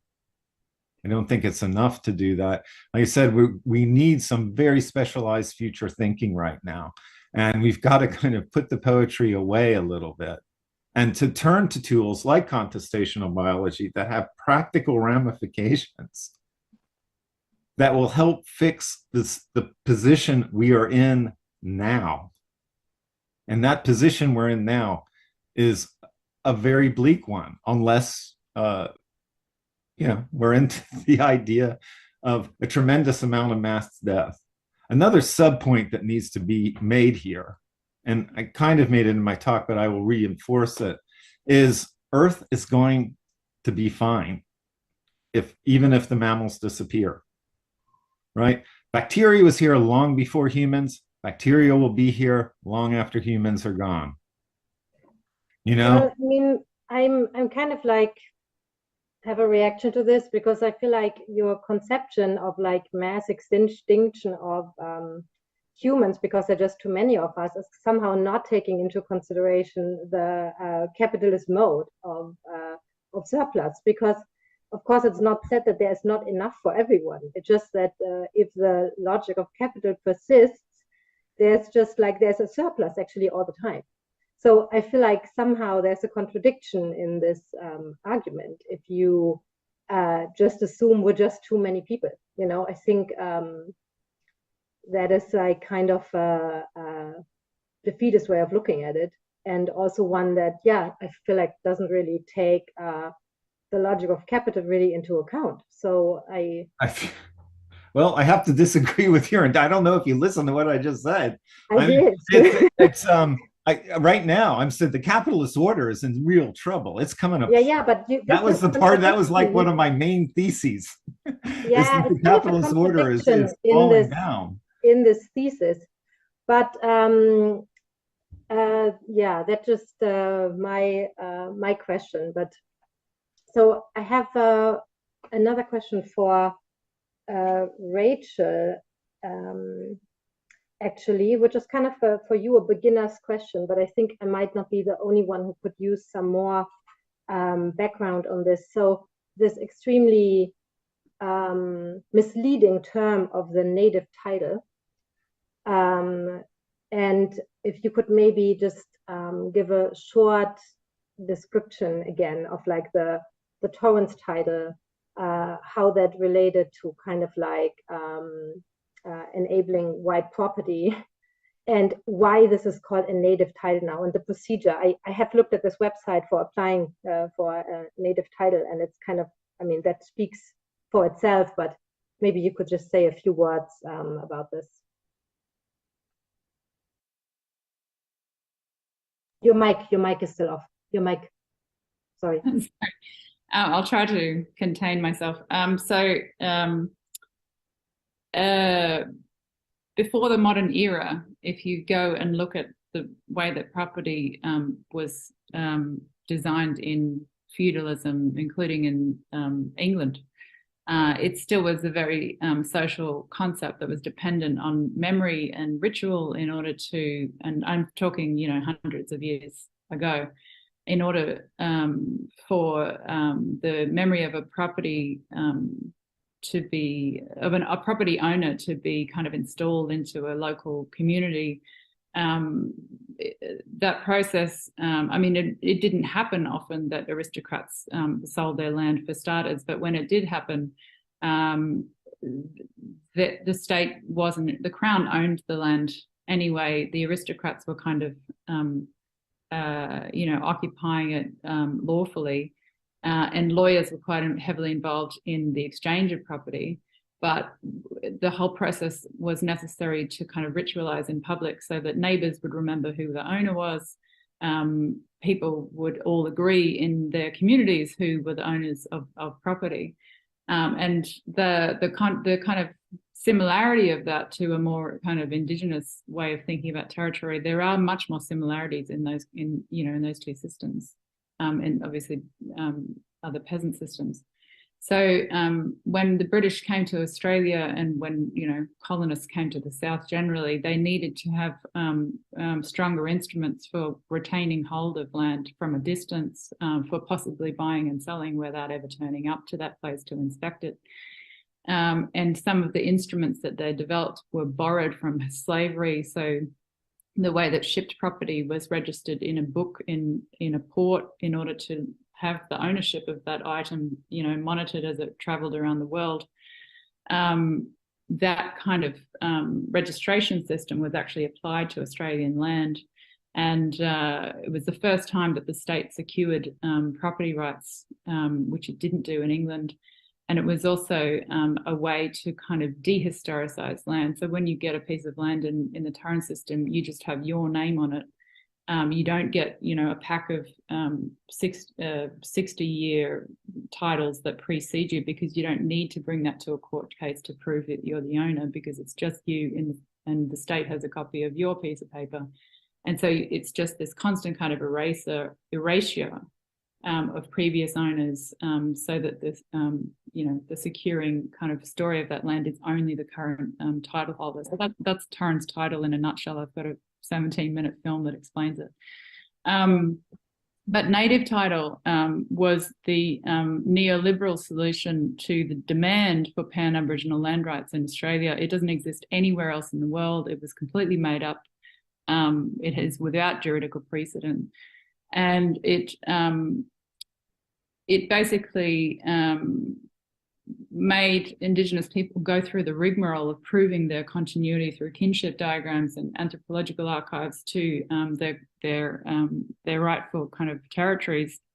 But then when you win native title, all you win is recognition of your belonging to that country, certain privileges to do ceremonies and sometimes hunt or things like this. There's no kind of economic way to, reproduce capital or sell certain things or manage industries necessarily.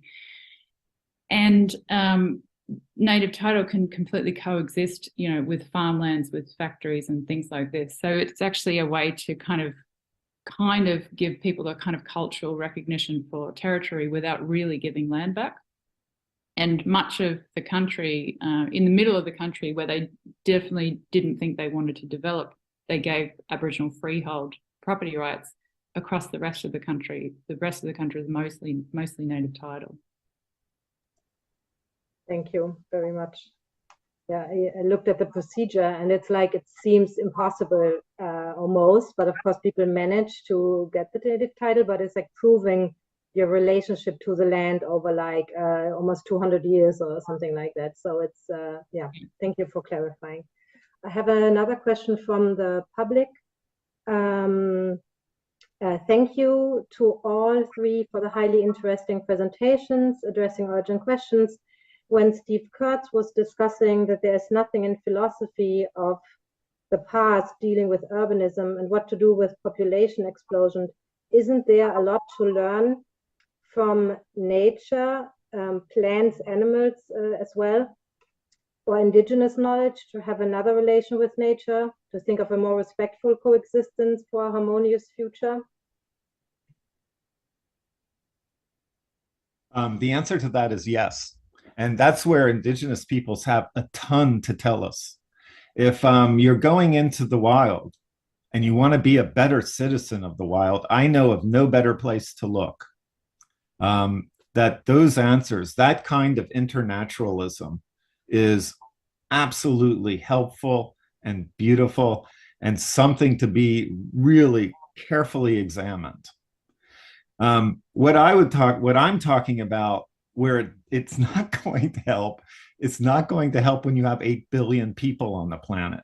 It's not going to help when you have these massive urban places that we have to figure out how do we engineer them so that they are not these monocultures of, killing the environment for other species like us, right? These are two very different problems. How to be a better wild citizen? Yes, please look to the past. It's awesome. For the crisis of humanity that we're facing, for the crisis of mammals, it's not going to help that much. So yeah, I mean, it's we have to get in line of what our problems are and what problem we're trying to solve. And for the one that is going to cause this mass extinction, particularly of complex creatures on this planet, no, it's not going to help. Like I said, we have to look to the future here. We have to figure out how to put together a new kind of apparatus, right? And hopefully, as our moderator was saying, it's going to have to be a post-capitalist one, because certainly capitalism has not helped, and that's why it's falling apart right now. That's why global economic inequality has grown to a level that it would almost be unimaginable just decades ago.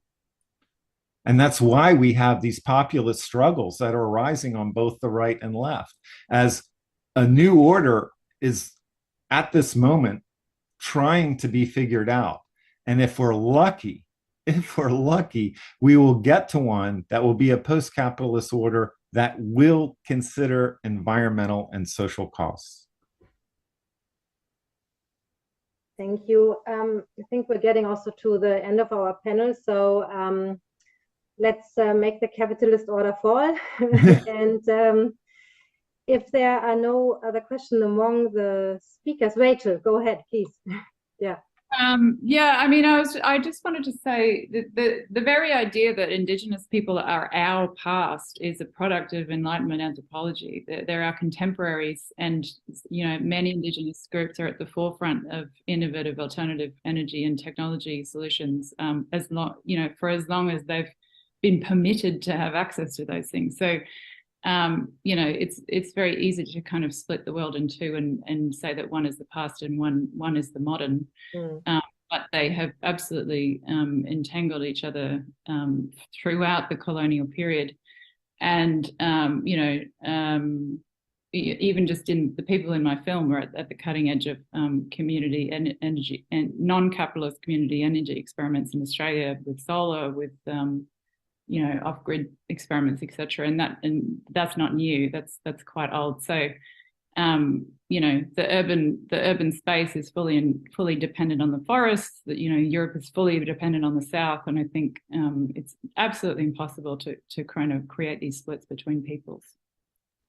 Yeah, thank you. Absolutely.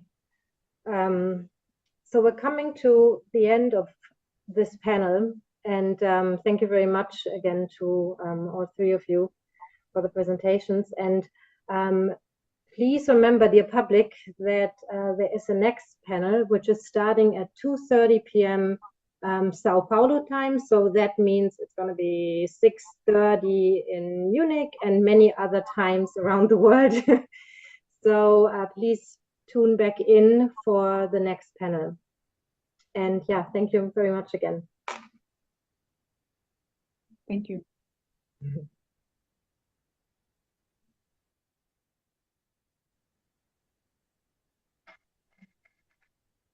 I think we leave. I don't know.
mundiais da Plataforma Intergovernamental sobre Biodiversidade e Serviços Ecossistêmicos entre 2016 e 2019.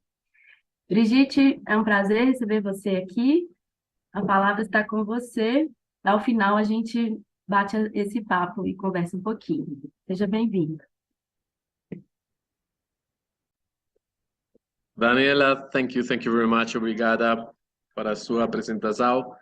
Thank you to the museum for inviting me to these sessions. I think and hope there will be a lot of fun thinking about histories of ecology. Let me upload and then share a brief presentation, some slides that I mostly use to guide my conversation. And please let me know if you are able to see the slides. Are you? Daniela, if you Estamos vendo. Você pode colocar na tela cheia? Tudo bem, ok. Isso, perfeito. Okay, well, the idea of transecology is to try to explore the notion of how a transgender person may understand ecology, and if this is something that may help us to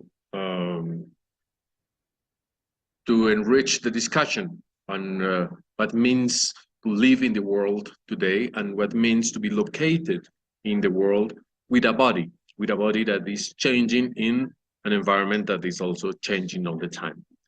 Let me just start by the only sad slide that I have, which is from Colombia, the queimadas, which happens also in our Amazon. We are destroying all the biodiversity of the rainforest and converting it just in CO2 in minutes. This change, it's really an evolutionary issue, an evolutionary fact, because it threats the survival of the humanity, not just of the animals and plants that are being burned, but our own survival is at risk because of this behavior. So the idea is that losing diversity is one of the most dangerous threats to our own civilization and to our own future. And how can we understand why are we still doing that? Why are we, as wise ecological entities, people that is able to think on our role in a planet that has changed during the last 200,000 years, why we cannot really realize the ecological functioning of the planet? And perhaps this is because we are not aware or enough aware that we are biological entities, that we also are linguistic entities because we have culture, that we create institutional entities, that we assemble and create other kinds of organisms, and that we are technological entities, that we together, all these four levels, we inhabit the planet. And these four levels of existence mean ecological ways of living. They are ways of structuring the ecosystems. And in first terms, just an example that to realize what do we mean by being an ecological entity and how also we are unstable as ecological entity. If we think on how we explore the biological world, we go to the field, we do biological assessments, we get insects and plants to the museum, and we create these dead entities, dead ecological entities that we call collections, and then catalogs, and then inventories of biodiversity. And we are very proud of doing so. It's useful at some point, but there are entities that did not exist before we create them. On the other hand, we can also take pictures, we can record or tape animals and behaviors, and we have another different kind of entity associated to the living animal or the living plant. Here is a wild boar from the Amazon, just captured by a camera trap, something that is quite different, is unique from the last 20 years. And then we have dead animals and stuffed animals and photographed animals, and then narratives about animals, and lots of things that our culture is creating as part of the ecosystems. So other less considered ecological entities are the firms, the economic agents, the infrastructure, our airports, our railroads, our buildings, and everything is linked to what nowadays is being called nature, but it's just because it's nature. And all the economic activities are part of the exchange of information, energy, and material that means being an ecosystem. And the ecosystem, of course, expands or contracts and behaves, is full of processes, more than even structures, but everything is part of the ecosystem, and everything keeps changing. And here's the example I use here in Bogota. Our airport, which is located in the middle of the city, is an ecological entity because it's not because it holds birds and plants and animals, but because it's a hub for energy exchange, it's a hub of information exchange, it creates this habitat, it has all the functions of an ecosystem. Of course, this is nothing to say, this is not a new view of ecology, but helps us to remind ourselves that we are not detached from nature. We are still nature, a very bizarre nature, perhaps, such as when you see the evolution of intelligent telephones, we see, well, what kind of animals are those? They were born in 1990 and they keep changing until 2015, and nowadays we have folding phones. It's a full gender of things, plenty of different species, but we have an interaction with those entities, and we participate into the ecosystem with those devices. So there's plenty also of emerging relationships between the old ecological entities and the emerging, the new ecological entities that can be described as ecological relationships. So we have indigenous arts that are exhibited in New York galleries, but we have drones that are used not just for war, but also for taking pictures from an aerial view and describe a forest and to monitorize agriculture, whatever. So there's a complexity that it's always developing in terms of ecology. But also, and then it comes the renewal,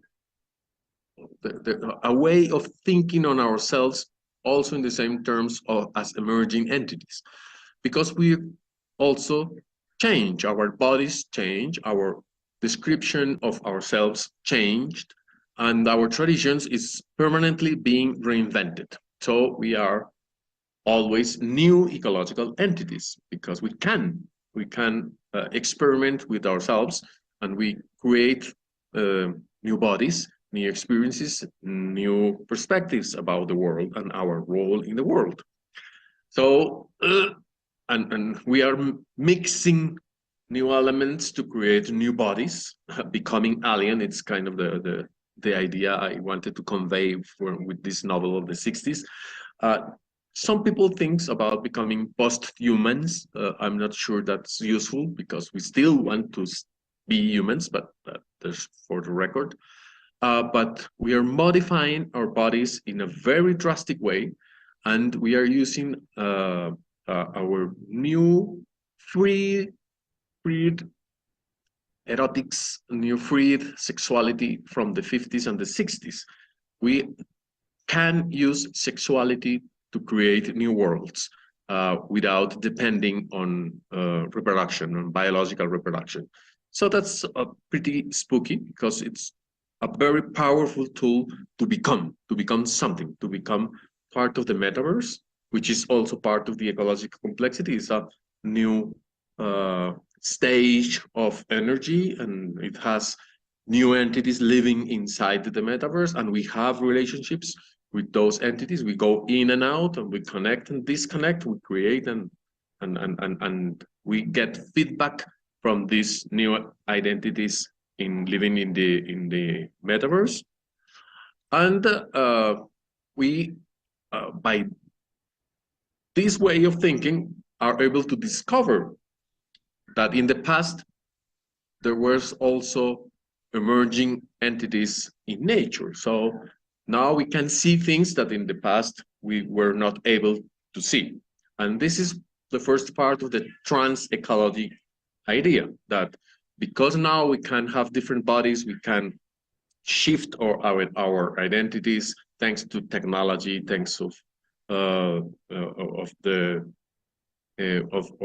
our new capacities.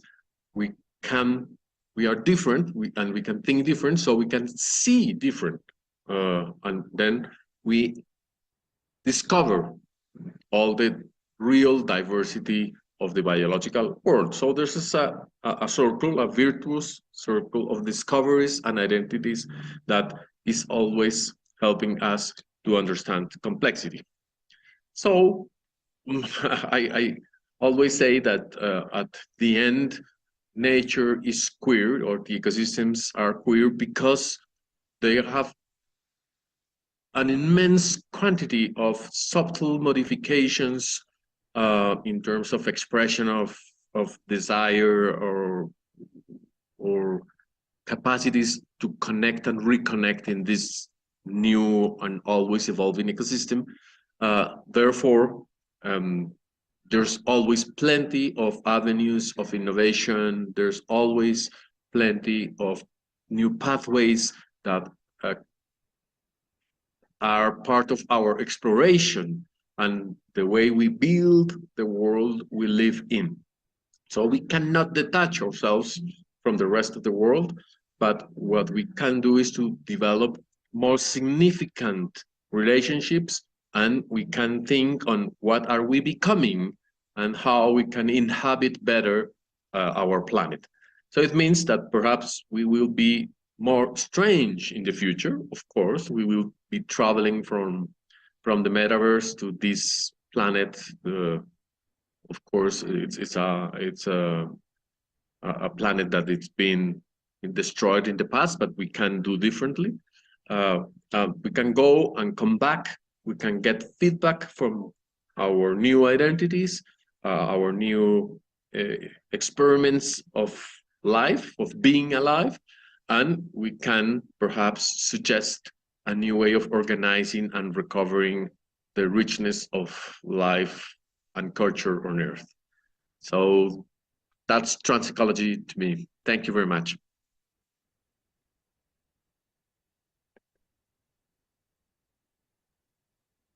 Muito obrigada, Brigitte. É sempre um prazer te ouvir. Essa noção da natureza queer é algo muito interessante que eu acho que expande nossas percepções. Mas, enfim, gente, coloquem no chat as perguntas para a Brigitte. Ao final da fala dos nossos dois convidados, dos próximos dois convidados, a gente conversa um pouquinho mais com ela. Vou apresentar agora o Jaime Winder. Ele vai falar sobre a nação estética fóssil, imaginários industriais, colonialismo americano e modernidade espanhola. O Jaime, ele é pesquisador de pós-doutorado do programa de bolsas Ramon e Cajal, de 2018, do Instituto de História do Conselho Superior de Pesquisa Científica da Espanha, onde tem o cargo de pesquisador principal dos projetos de pesquisa. Estética fóssil, uma ecologia política da história da arte, da cultura visual e dos imaginários culturais da modernidade, e humanidades energéticas, energia e imaginários socioculturais entre a Revolução Industrial e a crise ecossocial. Ele foi coordenador da linha de pesquisa Ecologias Culturais e Imaginação Política, do Programa de Estudos Independentes do Museu de Arte Contemporânea de Barcelona, nas edições de 2017 e 2018 e de 2019 e 2020. E é autor de Estética Fóssil, Imaginários da Energia e Crise Ecossocial, publicado pela Arcádia em 2020, entre outros livros. Jaime, muitíssimo obrigada por estar aqui conosco. A palavra está com você. Pues muchísimas gracias a Daniela y al museo por la invitación. Voy a tratar de ajustarme a los tiempos que tenemos disponibles, así que dado que quizás el material que he traído daría para una charla más larga, pues voy a pasar directamente a la presentación. En todo caso, creo que voy a abrir bastantes hilos de discusión en el transcurso de la exposición que no voy a poder desarrollar, así que os invito a que posteriormente pues, podamos retomar algunas de las ideas en la discusión. Bueno, el título de la charla es La nación estética fósil, imaginarios industriales, colonialismo americano y modernidad española. Luego trataré de explicar de forma sintética a qué me refiero con esta noción de nación estética fósil. Pero para empezar, pues quería contextualizar un poco de dónde procede la investigación que estoy desarrollando. Para mí, muy importante, hace ya unos cuantos años, toparme con la aproximación ecomarxista que el investigador sueco Andreas Malm ha propuesto a propósito del origen del capitalismo industrial y particularmente de su vertiente fósil, puesto que en verdad el capitalismo industrial en un primer momento más bien dependió de las corrientes de agua de los ríos. Lo interesante del análisis de Mann es que conecta directamente ese origen de la economía fósil con las dinámicas que hasta el día de hoy han detonado el calentamiento global. Desde el punto de vista de Mann, no es casual que la clase capitalista recurriera al carbón en las primeras décadas del siglo XIX para implementar un nuevo modelo de producción en las fábricas, particularmente en la industria textil. Desde su punto de vista, el motivo por el cual esa clase capitalista renunció al agua, al flujo de las corrientes de los ríos, tenía que ver con que era una energía primaria más intermitente y que además exigía unas relaciones de cooperación entre los diferentes empresarios que atentaba contra el espíritu de competitividad que ha caracterizado esos desarrollos capitalistas durante los 2 últimos siglos. En contraposición, el carbón era una fuente energética mucho más disponible en cualquier momento para realizar un determinado trabajo, en la medida en que se podía almacenar como stock, y el recurso a esa fuente energética se hizo absolutamente indispensable cuando el primer movimiento obrero británico conquistó la jornada laboral de 10 horas, ¿no? En la medida en que el trabajo de esos trabajadores y trabajadoras se tenía que realizar dentro de un periodo mucho más acotado, pues era necesario recurrir a una fuente energética como el carbón, que no era tan intermitente como los flujos de agua y que podía ser aplicada a un incremento de la productividad por cada unidad de tiempo en la fábrica, ¿no?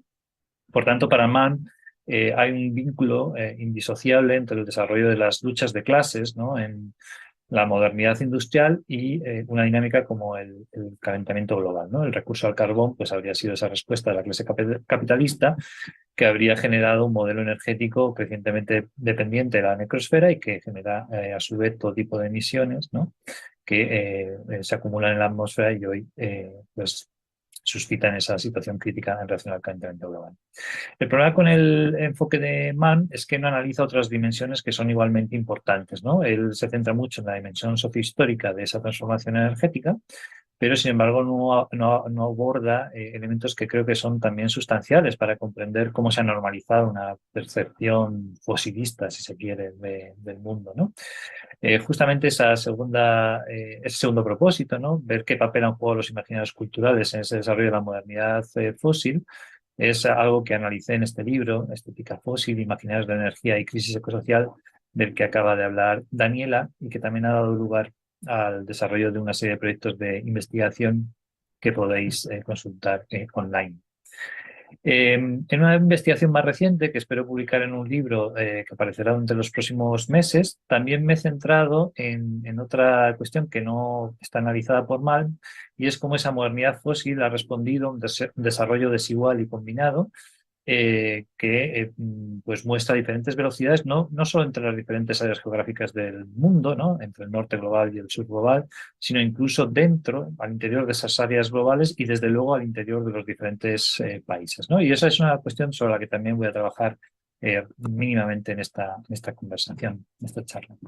Bien, para mí ha sido fundamental a la hora de pensar esos imaginarios culturales de la modernidad fósil una ilustración que ideó el ingeniero vasco Alberto Palacio, un ingeniero que se situaba en la órbita de los desarrollos arquitectónicos del hierro, ¿no? Como material por antonomasia de la revolución industrial. Él había sido, por ejemplo, discípulo de Eiffel en Francia.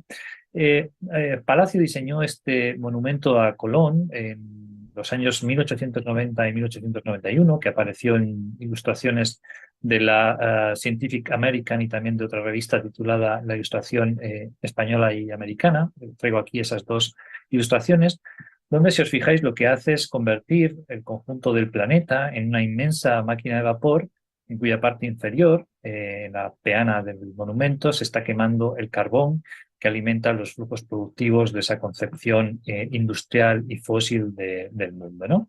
Lo interesante aquí es que lo hace Palacio, crea esta ilustración desde un contexto, el español, que justamente había demostrado dificultades durante el siglo XIX para incorporarse a esa modernidad industrial, ¿no? Se trataba en realidad de un imperio declinante.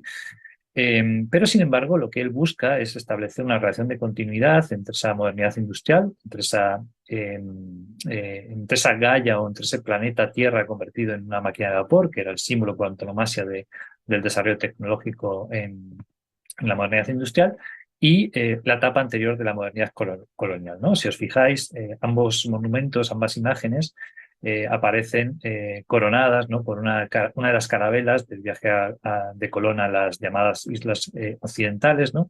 Que viene, como digo, a establecer esa línea de continuidad entre lo que había sido la modernidad colonial, donde España había tenido un protagonismo muy relevante, y una modernidad industrial a la que se quería subir, por así decirlo. De hecho, en la segunda de esas versiones, la aparecida en la revista La Ilustración Española y Americana, la ilustración, la imagen de Palacio aparecía acompañada de un texto, una reflexión de Emilio Castelar, que había sido uno de los presidentes de la Primera República Española y que justamente explicitaba esto que acaba de comentar, ¿no? La relación de continuidad que se deseaba establecer entre lo que había sido el proyecto colonial español y esa modernidad industrial, ¿no? A su vez es interesante, y sobre esto voy a pasar de puntillas, si queréis luego lo podemos recuperar en la conversación, considerar que en paralelo a esta imagen creada por Alberto Palacio, en el contexto ruso, los llamados biocosmistas, como por ejemplo Konstantin Tsiolkovsky, estaban creando los diseños de las primeras naves espaciales de cohetes que iban a ser impulsados por petróleo refinado e hidrógeno líquido. Y más allá de este solapamiento, ¿no? Entre esa Gaia o ese planeta Tierra convertido en una inmensa máquina de vapor y este desarrollo de los cohetes espaciales, ¿no? De hecho, a Tsiolkovsky se le suele considerar como el padre de la carrera espacial soviética. Es interesante que también los biocosmistas rusos se inspiraron en la figura de Colón como una suerte de precursor no solo de la modernidad industrial, sino queréis de una suerte de modernidad cósmica, ¿no? Desde esa perspectiva, y es algo que desarrollo en esta publicación que os comento, me gusta imaginar también esa Gaia fósil de Palacio, ¿no? Alimentada por el carbón que se quema en la parte inferior del monumento, como una suerte casi de prefiguración de Cabo Cañaveral, ¿no? De esa carrera espacial que iba a protagonizar largamente la Guerra Fría, ¿no?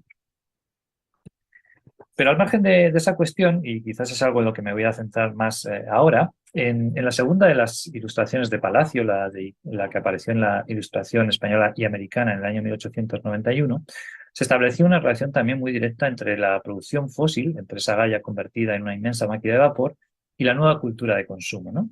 Que es algo que se puede rastrear en realidad a lo largo de todo el siglo XIX. O sea, por ejemplo, en el contexto británico, la primera iluminación de los escaparates y de la nueva cultura de las mercancías, ¿no?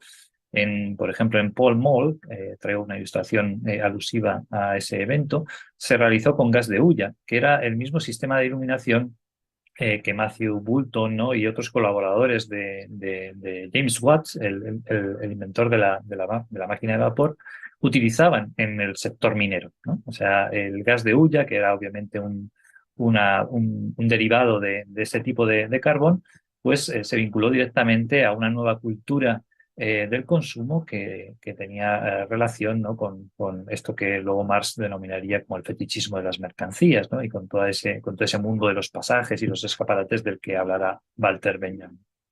Pero a su vez, sin duda, si hubo un evento cultural por antonomasia de la modernidad industrial, fueron las exposiciones universales, ¿no? Os traigo aquí en la parte inferior derecha de la diapositiva, os traigo una estampa, ¿no? del Crystal Palace de Joseph Paxton, la Expedición Universal de 1851, que si os fijáis es el modelo que replica el propio Alberto Palacio a los pies del monumento de Colón en la segunda de las ilustraciones sobre la que vengo hablando. Se trata del Palacio de Cristal de Madrid, que es una pequeña réplica del Crystal Palace de Paxton, ¿no? Es un edificio que perdura hasta el día de hoy y que originariamente se erigió para albergar la exposición de Filipinas, donde ese imperio declinante, el imperio español, pues mostró entre otros objetos o entre también especies botánicas procedentes de esas islas, pues a diversas etnias, ¿no? de esas últimas colonias que le quedaban al imperio español. Por tanto, hay un vínculo directo, si se quiere, entre la modernidad fósil, escenificada por esa máquina de vapor asimilada al conjunto del planeta, lo que serían las nuevas modalidades del consumo cultural y, por otra parte, pues esas reminiscencias y esa permanencia del colonialismo español en diversas partes del mundo, ¿no? Bien, y a su vez, al margen de la cuestión de los imaginarios culturales, pues también estoy desplegando la investigación hacia cuestiones más contextuales que tienen que ver con cuestiones o con discusiones que se vienen manteniendo recientemente en España, por ejemplo, a propósito de la llamada España vacía o España vaciada, ¿no? Que alude a cómo el desarrollo de la modernidad industrial española ha dejado vacías, ¿no? O ha profundizado el vaciamiento de amplias zonas del interior del país, ¿no?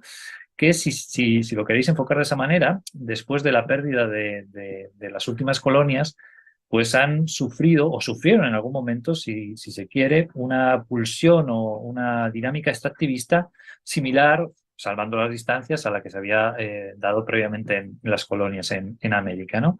Eso, por ejemplo, es muy apreciable en un contexto minero de España, como es la comarca de Sabero, que es una comarca de León, una región de Castilla, del interior del país, que si bien en los años 40, ¿no? del siglo XIX, pues había tratado de fundir el aprovechamiento de los yacimientos de carbón con el desarrollo de las primeras siderurgias del Estado español, con posterioridad, y justamente además coincidiendo con la fecha del monumento de Palacio, se dedicó exclusivamente a la extracción, ¿no? de carbón, que luego era transportado a través de la red ferroviaria a los núcleos industriales del país, ¿no? Que básicamente se instalaron en lo que es actualmente Euskadi, Cataluña y Madrid, ¿no? Dejando, como digo, bastante vacías, incluso en términos poblacionales, algunas zonas del interior del Estado que anteriormente sí que habían tenido esos primeros conatos de desarrollo industrial y que después pues, se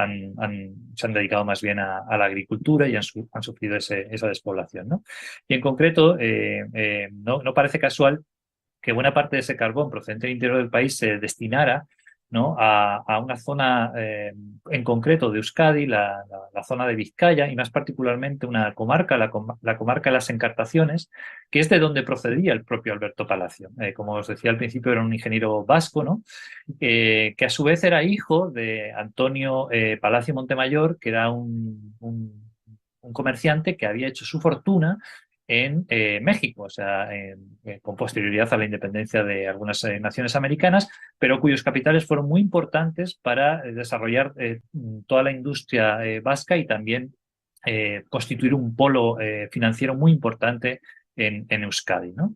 De hecho, Palacio, al margen de este monumento a Colón que os acabo de describir, pues es sobre todo conocido por realizar el puente de Vizcaya, que es un puente que atraviesa la ría de Nervión, donde se focalizaba justamente esta industria vizcaína, y que es un símbolo, ¿no?, de esa modernidad industrial vasca, ¿no? Además, bueno, tiene la particularidad de ser el primero de estos puentes metálicos que permitían transportar tanto pasajeros como vehículos, ¿no? Por tanto, vemos cómo ese modelo del desarrollo desigual interior de la modernidad industrial no solo se ha producido en relación entre el norte global y el sur global, y por tanto entre lo que fueron las viejas metrópolis y las antiguas colonias, sino que también se ha dado al interior de países como la propia España, ¿no?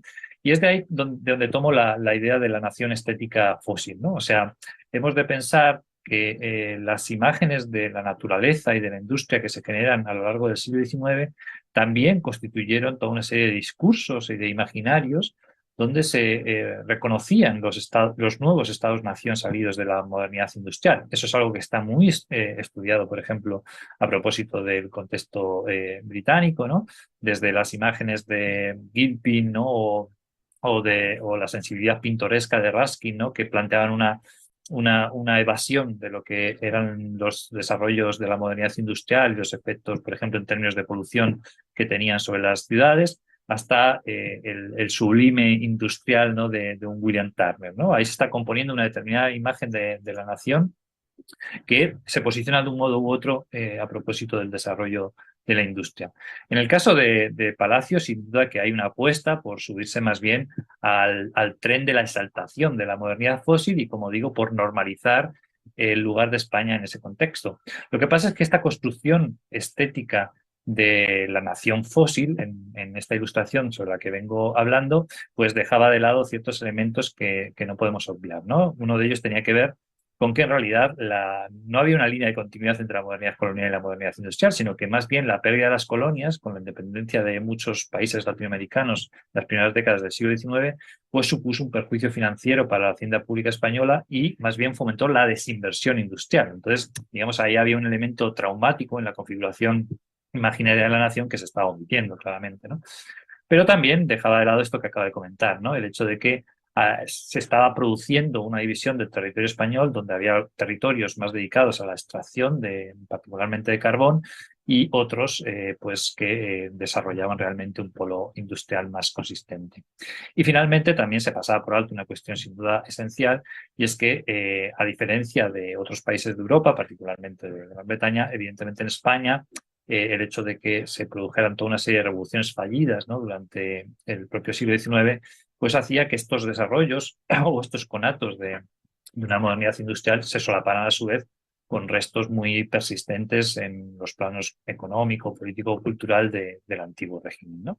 Entonces, obviamente, hay una construcción imaginaria, ficcional, de la nación estética fósil que es sin duda muy, muy cuestionable, pero también es interesante pensar el papel que este tipo de imágenes jugaron en ese plan.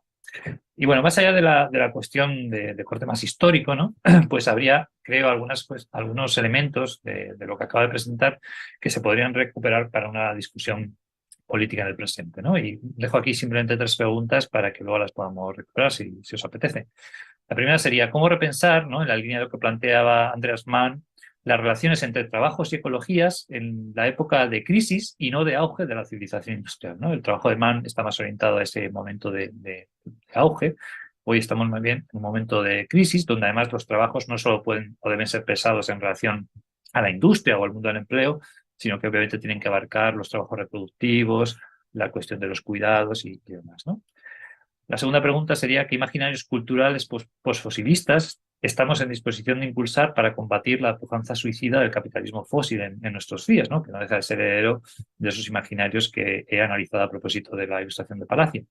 Y finalmente, ¿de qué manera el carácter desigual y combinado del desarrollo industrial, incorporado a lo que fue la matriz colonial de la modernidad, condiciona las luchas ecologistas del presente en un contexto global donde las consecuencias de la crisis socioecológica, como por ejemplo en el caso del cambio climático, se expresan también de modo diferenciado en los diferentes contextos, ¿no? Pensemos simplemente en la paradoja por la cual probablemente vamos, con toda seguridad, los países que se verán más afectados por ese calentamiento global serán justamente aquellos que menos responsabilidad histórica tienen en la emisión de CO2, ¿no? Y bueno, lo dejo aquí para que podamos pensar después conjuntamente.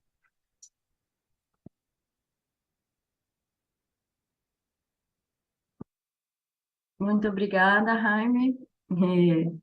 Bom que você já deixou algumas perguntas para a gente ir pensando. Mais uma vez, pessoal que está nos assistindo, fiquem à vontade para colocar suas questões no chat. Vamos agora para a nossa última convidada dessa mesa, a Chai Surui. Ela vai falar sobre Nós Somos a Floresta. Chai Surui é uma jovem ativista do povo Paiter Surui que fundou e coordena o movimento da juventude indígena de Rondônia. Foi a única brasileira a falar na abertura da COP26 em 2021. Ela é coordenadora da Associação de Defesa Etnoambiental Canindé e conselheira suplente do Conselho Estadual dos Direitos da Criança e do Adolescente de Rondônia. Uma grande voz do ativismo climático indígena, é voluntária no Engaja Mundo e conselheira do WWF Brasil e do Pacto Global da ONU. Chay é também acadêmica de Direito e colunista da Folha de São Paulo. Chay, seja muito bem-vinda. É um prazer ter você aqui conosco. A palavra está com você. Boa noite. Quer dizer, aqui onde eu estou já é noite, né? Acho que nem sei onde que horário que é e onde vocês estão. Mas, então, Canatenga, que é uma saudação na língua do meu povo em Tupimandé, né? Hoje eu vou falar um pouco sobre essa cosmologia, sobre esse modo de vida, sobre essa perspectiva dos povos originários, onde não só, né, ouvi do meu povo, mas de vários povos, a frase de que nós não apenas vivemos na floresta, né, mas nós somos a floresta. E a cosmologia e o modo de vida das comunidades indígenas, elas fizeram, inclusive, que nós fôssemos considerados os melhores guardiões da floresta. E principalmente, né, quem está nessa linha de frente contra essa crise que a gente está passando, que é a crise climática. Principalmente porque o nosso modo de pensar, ele foge, né, dessa lógica capitalista e olha para a floresta para mais que além do que um cifrão, né, para mais que além do que só dinheiro. E o meio ambiente, né, para nós, dos povos originários, está totalmente ligado à nossa vida, porque, como eu falei, faz parte de quem nós somos. E apesar disso, durante muito tempo, né, a ecologia, o meio ambiente, quando era falado sobre isso, né, não se trazia a perspectiva e o olhar dos povos originários, né? Então, quando que a gente vai começar a valorizar, quando que a gente vai começar a ouvir a floresta e os povos indígenas, né? Eu aprendi com meu pai, com meu povo, né, que eu tenho que saber ouvir o que a floresta fala para mim, né, o que ela estava dizendo. O vento, as estrelas, os animais, o rio, a água, eles estão falando com a gente. E mais do que isso, né, nós estamos conectados com a floresta, nós estamos conectados com esse planeta. E eu digo isso, e aí eu vou contar, né, um pouco, algumas histórias para vocês, porque também é assim, né, que o meu povo, é um dos jeitos que o meu povo passa o conhecimento para os outros. É através da história, é através da oralidade, é contando isso. E o meu povo é o povo Paitaçuruí, que vive na terra indígena 7 de setembro, né, que fala a língua tupimandé, e que hoje tem... Está passando um avião aqui. E que hoje tem aproximadamente quase 2.000 pessoas. Deixa ele passar. Tá muito alto aí, gente? O avião? Não? e que hoje tem aproximadamente 2.000 pessoas e 30 aldeias. O meu povo é dividido em 4 clãs: Gamep, Gami, Macó e Caban. O meu clã é o Gamep, que é o clã dos guerreiros. E é por isso que eu sou uma guerreira. É por isso que eu também tenho esse papel de representatividade dentro do meu povo, né? Mas antes, o meu povo não eram apenas 4 clãs. Nós éramos divididos em 12 clãs. 8 desses clãs se foram, ou foram extintos pelas doenças ou pelas guerras. E um exemplo para vocês é o agoi. Agoi o que a gente chama de samaúma, né? Aquela árvore bem grande, muito grande mesmo. E essa árvore era um clã do meu povo, ou seja, ela também é a minha família. E nós não podemos machucar a nossa família.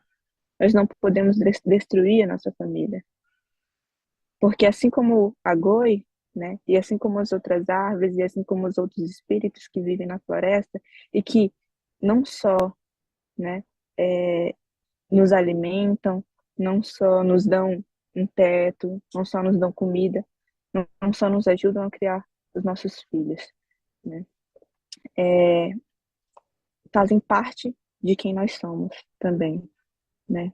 É de lá, é através da floresta também que a gente se conecta com a nossa espiritualidade e que a gente aprende com ela, né? Já tem estudos que dizem que a floresta amazônica ela é um jardim, né? Como se fosse um grande jardim dos povos indígenas, porque ela é o que ela é, porque ela foi construída por nós também.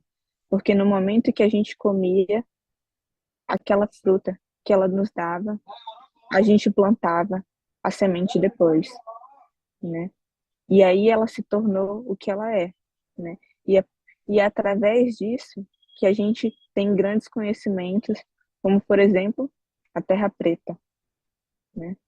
Como, por exemplo, a gente sabe o momento de plantar, o momento de colher, o momento de caçar o animal certo, né? O momento que a gente não deve mais caçar também. E isso é entender e conhecer a floresta.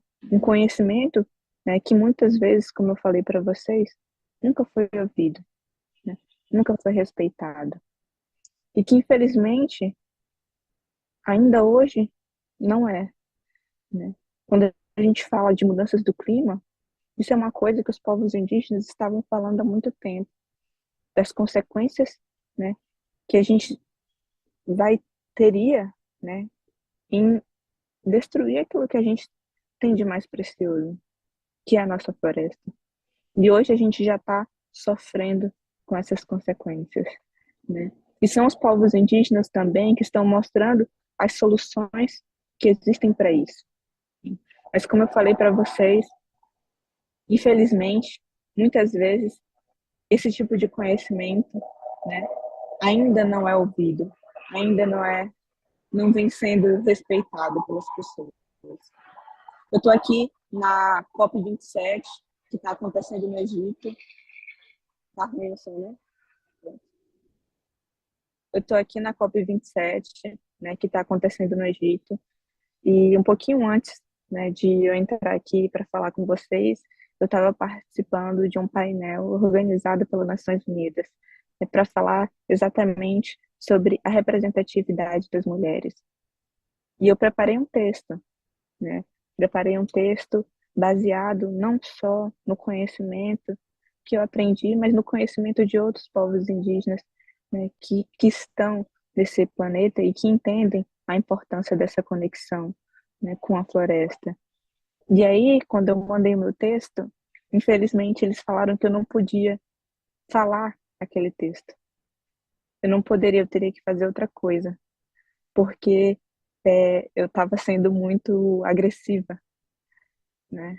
Então, quando que as pessoas continuam ainda também querendo ouvir apenas o que elas querem ouvir, e não o que realmente tem que ser dito, não que realmente tem que ser ouvido. E antes de eu finalizar, eu vou ler o texto que eu deveria ter lido lá para vocês, né? E é incrível, continuando as histórias, né? É incrível essa conexão nossa, dos povos indígenas, né? Com a floresta, que eu tive uma experiência. Eu fui para a Austrália, né? Igual aqui, demorei 30 horas para chegar lá. Achei que eu nunca ia chegar, nunca mesmo. Mas eu cheguei. E quando eu cheguei lá, eu tive o prazer de conhecer uma indígena da Austrália. E ela me contou um pouco, né, da cultura dela, um pouco de como eles também entendem, olham para as estrelas e como eles acreditam que vieram de lá. E, e como muitas vezes esse conhecimento que eu falei para vocês não era respeitado, né? Quando eles estavam lá muito antes dos colonizadores. E o que eles faziam, né? Cada pessoa, assim como no meu povo, nasce em uma família que a gente chama de clã, né? E lá, quando ela nasceu numa época, num período específico, onde certas flores estavam desabrochando, era, né, era a época de certas frutas, era a época de certos animais. Então, aquela é a família dela. E por isso que na cultura dela, ela não poderia, então, né, pegar, caçar aquele animal, né, ou então colher aquela fruta, ou então pescar aquele peixe. Mas o outro clã, a outra família, poderia, né? E quando eles iam pescar, no mar que tinha lá, que hoje fica na cidade de Sydney, onde, não sei se vocês já tiveram oportunidade de ir lá, mas lá tem uma ópera muito grande, né? Bem nessa praia onde eles pescavam. E eles pescavam lá e deixavam conchinhas onde eles tinham pescado, para que o próximo que viesse, né, a próxima família ou a próxima pessoa que viesse, olhasse e visse, olha, alguém já pescou aqui, então eu não posso pescar aqui mais. Eu tenho que pescar em outro lugar. Porque se eles pescassem tudo que estava ali, aí eu já pergunto para vocês também, né? O que aconteceria? O que aconteceria se eles tirassem tudo que estava ali? Então, com a inteligência, né, do povo dela, dos povos originários, eles deixavam aquela conchinha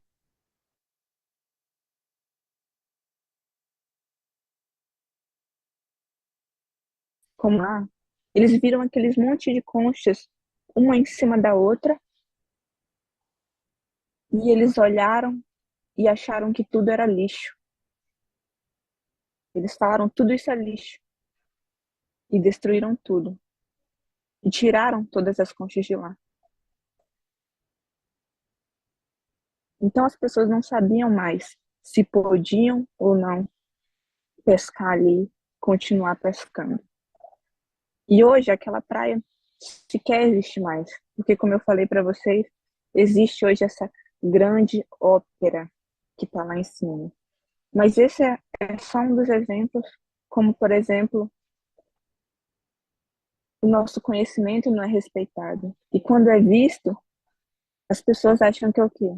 Acham que é lixo. Não entendem, né, o que a gente está falando. O meu povo, o povo Paitê-Siruí, trabalha com reflorestamento desde 2005.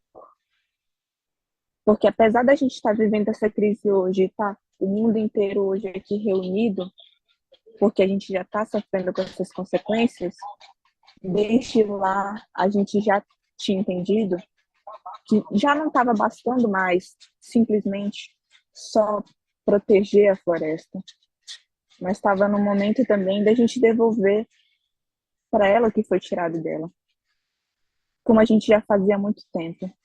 Como eu falei para vocês, a Amazônia, né, ela é um jardim dos povos indígenas. E, e eu trago essa reflexão para vocês porque muita gente, muitas vezes, vai visitar a gente, né, lá na nossa aldeia, lá no nosso território. Muitos estudiosos, tem gente que é PhD, né? Tem gente que trabalha em museu, tem gente de todos os cantos. E muitas vezes esses estudiosos, eles iam lá, tomavam todo o nosso conhecimento e desapareciam. E quando a gente falava, quando essas palavras saíam da nossa boca, não valia, porque não era científico. Mas a partir do momento que aquela pessoa que foi lá e reproduziu aquilo que ouviu da gente, que aprendeu com a gente, dizia, aí era científico. Porque ele veio da universidade, né? Então, quando que a gente então vai conseguir juntar esses dois conhecimentos, esses dois saberes, entender que os povos indígenas também têm ciência, não só ciência, né, como a gente conhece, mas também como a gente conhece, como eu falei, os povos indígenas que fizeram a Terra Preta, que a gente chama de Terra do Índio, né, assim como outros conhecimentos que a gente ainda existe lá, inclusive medicinais, que poderiam, inclusive, estar curando muitas pessoas. E que as pessoas ainda não conseguem olhar para isso. A gente está falando também de uma ciência, de um conhecimento social, onde antes, quando não tinha invasão, quando não tinha garimpo, quando não tinha destruição, você não via nunca ninguém passando fome na aldeia. Porque você estava em comunidade, né? O que importava e o que importa é o coletivo. E é assim que a gente constrói as coisas. E aí eu queria ler para vocês, né, falando um pouco disso, o texto que eu não consegui ler aqui, para trazer também um pouco desse outro olhar e desse outro conhecimento de luta também que os povos indígenas têm. Porque luta, a nossa luta, né, é sobretudo sobre justiça por aqueles que também foram assassinados, pelas mulheres que continuam sendo estupradas, por exemplo, lá no Yanomami. E é por isso que a gente continua lutando, é por isso que eu estou aqui lutando também. A nossa luta é também pela nossa floresta. E o nosso povo, ele continua a resistir. Então eu peço, né, que o MASP, que vocês que estão aqui, que talvez eu não consiga, né, levar o que eu estou falando e o que os povos indígenas estão falando tão longe, porque muitas vezes tem gente que não consegue ouvir. Mas eu peço para vocês, então, que vocês levem essas palavras para um lugar que eu sei que pode chegar, que é os nossos corações. Porque essas palavras, elas são como sementes. E como eu falei para vocês, hoje a gente está aqui também por todos aqueles que se foram, por todos os guerreiros que foram levados nessa luta. E eu sei que todos também concordam que não precisava ser assim. A gente podia estar construindo sem que tivesse perdido ninguém. Sem que, por exemplo, o meu amigo, o Ari, que era um guardião da floresta, que foi assassinado por isso, pudesse ver os seus filhos crescerem. E que ele não poderá, por exemplo, conhecer os seus netos. Mas que os netos deles, então, conheçam vocês, conheçam os povos indígenas,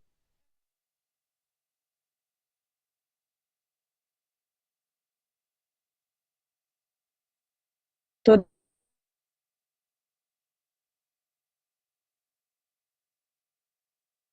virar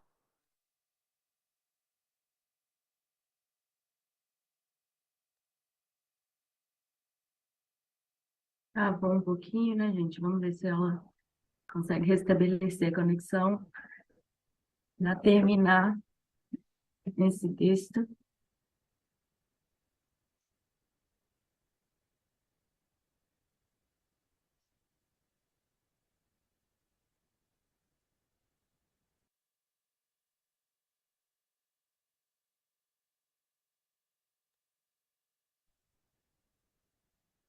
Que pena que ela caiu justo nesse momento de encerramento da fala, com a leitura desse texto tão emocionante.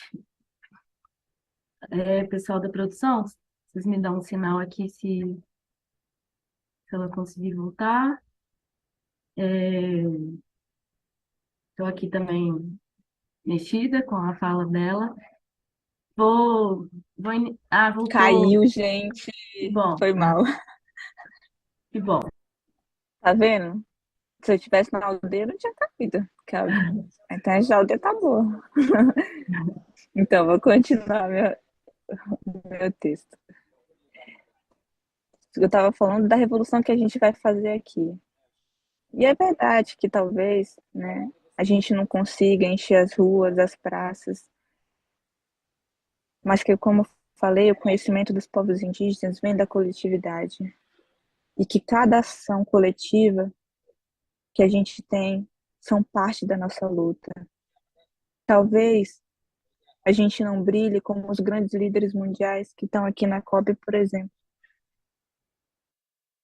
Mas as nossas palavras, como eu falei, chegarão ainda em um lugar ainda mais profundo, que são o coração de todas as pessoas. E aí eu queria trazer, como falei para vocês, os meus companheiros indígenas também do México, os zapatistas, trazer uma aspa deles aqui. Não acreditem em quem diz que a sensibilidade, a simpatia e o apoio se medem por ruas abarrotadas, praças tomadas, grandes palanques, números de câmeras, microfones, manchetes de jornal, compartilhamentos nas redes sociais. A imensa maioria do mundo, não apenas o nosso país, é como vocês, irmãos e irmãs, parentes dos desaparecidos Já e Ati Zinapá, pessoas que precisam batalhar contra o dia e contra a noite por um pedaço de vida. Gente que precisa lutar para arrancar da realidade o seu sustento. Todas as pessoas de baixa, homens, mulheres, outros, que conheçam as histórias que dilaceram seus corações, simpatizarão com a sua luta em busca de verdade e justiça. Sentirão que fazem parte dessa luta, pois escutarão nas palavras de vocês a repetição de sua própria história. Se reconhecerão na sua dor e se identificarão com a sua raiva. Então, gente, é para que a gente saiba que eu sei que a gente ainda tem um longo caminho pela frente, mas que a estratégia dos de cima é sempre nos convencer que aquilo que não pode, né, ser conquistado rapidamente nunca será conquistado. Mas o que aterroriza eles é a nossa luta e a nossa resistência. Obrigada.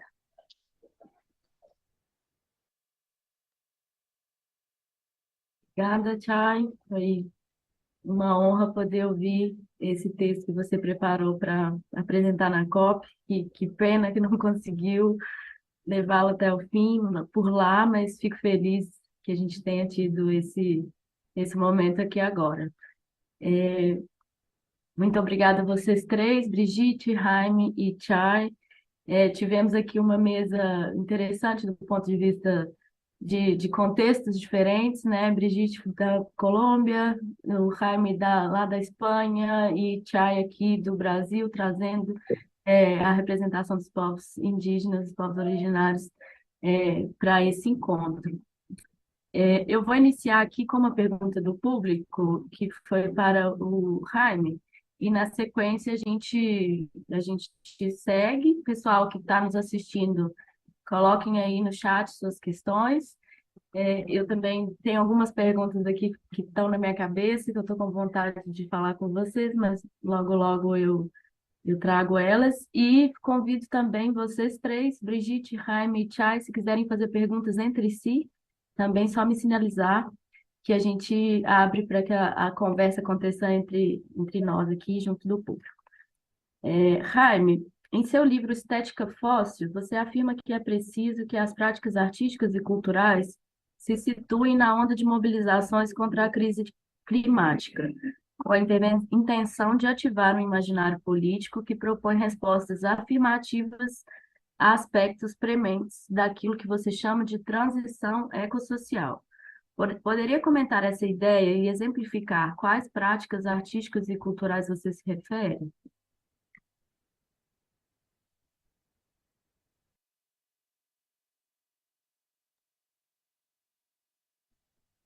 Sí, en realidad en ese pasaje del libro que mencionaba en la pregunta, lo que hago más bien es recuperar algunas prácticas del activismo artístico, ¿no? De las últimas décadas, que creo que podrían ser inspiradoras desde el punto de vista de su reformulación en el movimiento climático. En verdad, cuando escribí eso, el libro es de 2020, estábamos en el momento de ebullición del movimiento climático, al menos en el contexto del norte. Por ejemplo, en España fue así.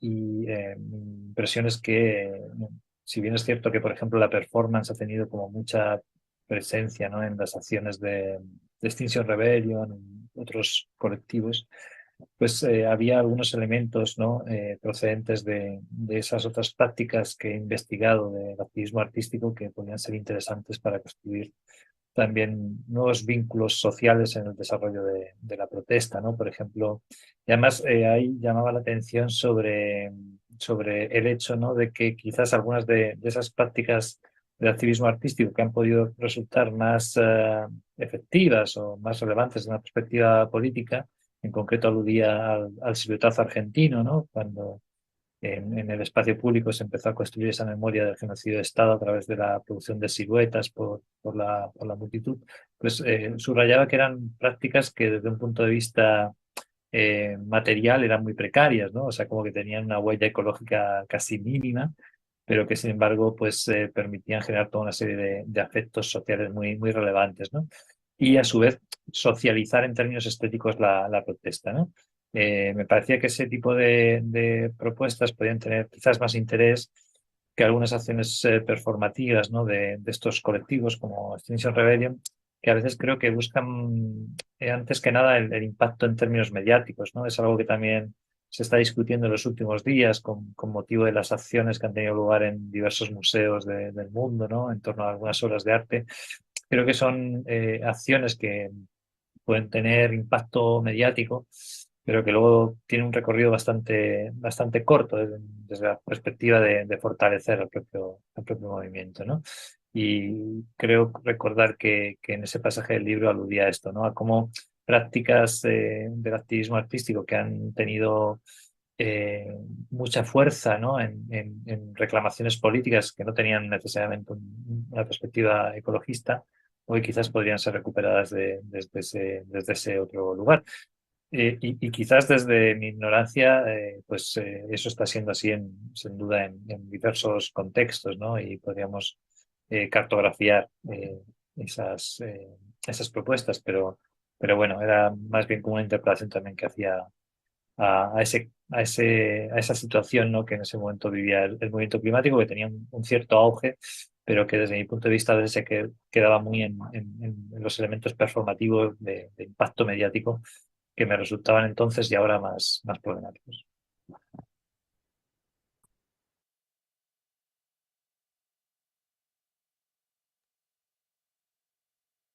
Obrigada.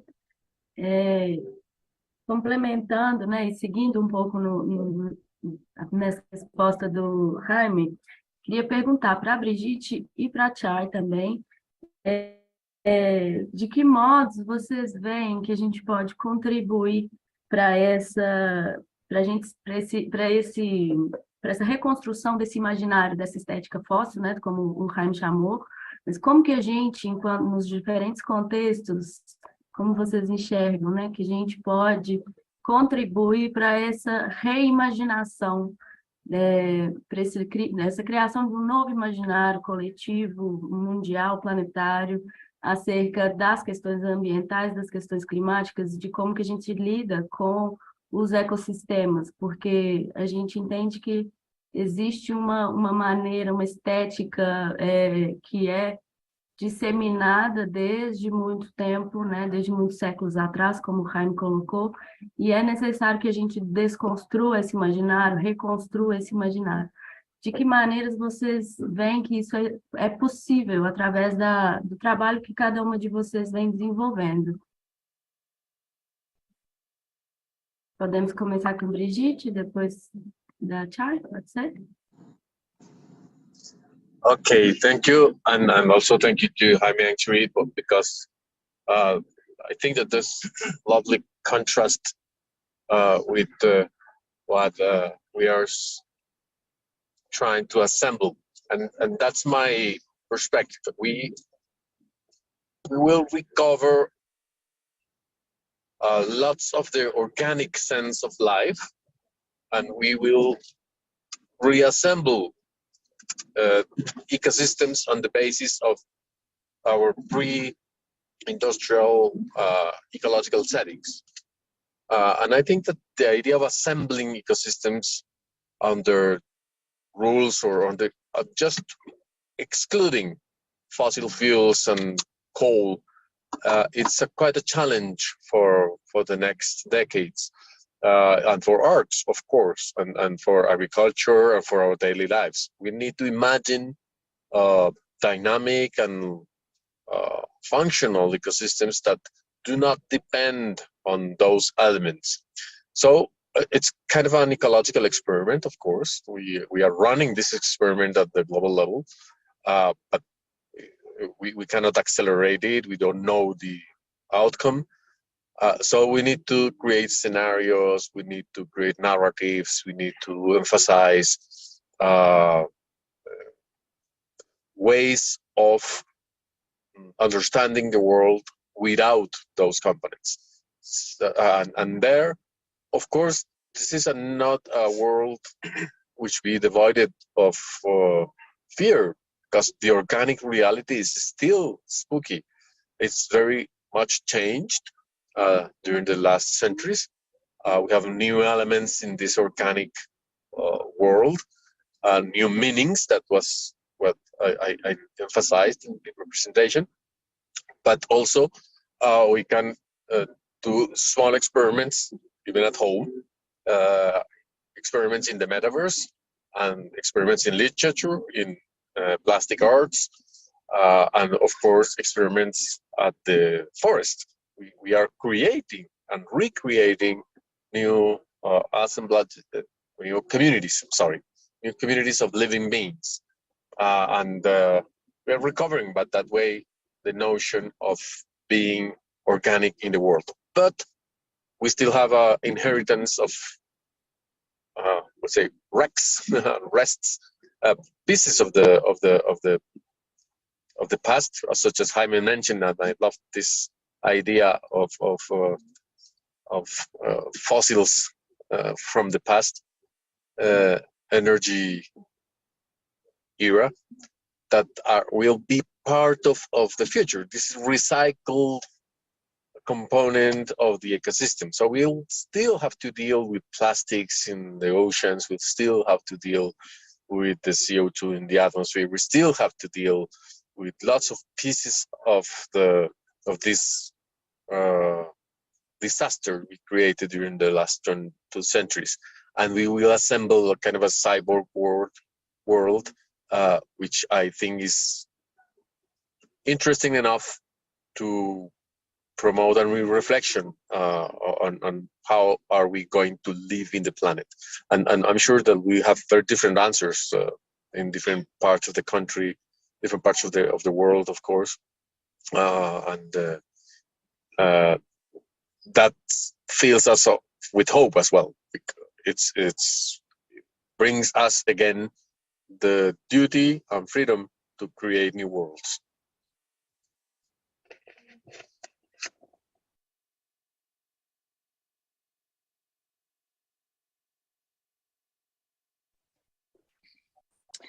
Concordo plenamente com o que Brigitte disse. Eu acho que a gente tem que construir novos caminhos. Né? Eu posso falar a partir da minha realidade aqui, que o que a gente ainda continua ensinando é que desenvolvimento é isso, né? É não entender, é continuar tirando sem pensar do nosso planeta, sem respeitar a vida. Né? Esses novos caminhos têm que passar pela vida, né? Entender essas comunidades. Porque, como Brigitte falou, né? E como eu falei, só posso falar também do que eu vejo e daqui, né? Eles continuam a ensinar que é só esse caminho que existe, quando na verdade várias outras soluções já estão sendo colocadas por aí, né? Já existem dentro das comunidades, né? Já tem pensadores, como inclusive os que estão aqui, que é uma honra poder falar com vocês, estar falando ao lado de vocês, Brigitte, Jamie. É realmente uma honra para mim poder aprender também com vocês, né? E eu acho que a gente também tem que passar, para a gente construir esses novos caminhos, tem que ensinar que eles existem, mostrar um outro olhar, uma nova visão dessa história que é contada, que, por exemplo, aqui no Brasil, a gente ainda conta e ainda ensina para as crianças nas escolas que esse Brasil, por exemplo, foi descoberto, não que ele foi invadido. E por isso que até hoje a gente também não consegue olhar para o conhecimento dos povos originários, né? Porque até hoje a gente conta e olha para os povos originários com o olhar do colonizador, né? Sem conseguir entender a nossa sabedoria. E, como eu falei, acho que a gente tem um caminho muito longo ainda pela frente. Mas ele é possível, sim, se a gente, né, se unir. E eu acho que ele vai vir de pessoas, como eu falei, como nós. Eu estou aqui na COP e muitas vezes eu fico bastante desesperançosa, né, com essas pessoas que acabam por decidir o nosso futuro, né, o futuro de todos. Porque nesse momento em que a gente deveria estar todos dando as mãos e fazendo o máximo que a gente pode para mudar isso, para eles ainda dizem, eu não posso investir tanto, né? Eu não posso me arriscar tanto ainda.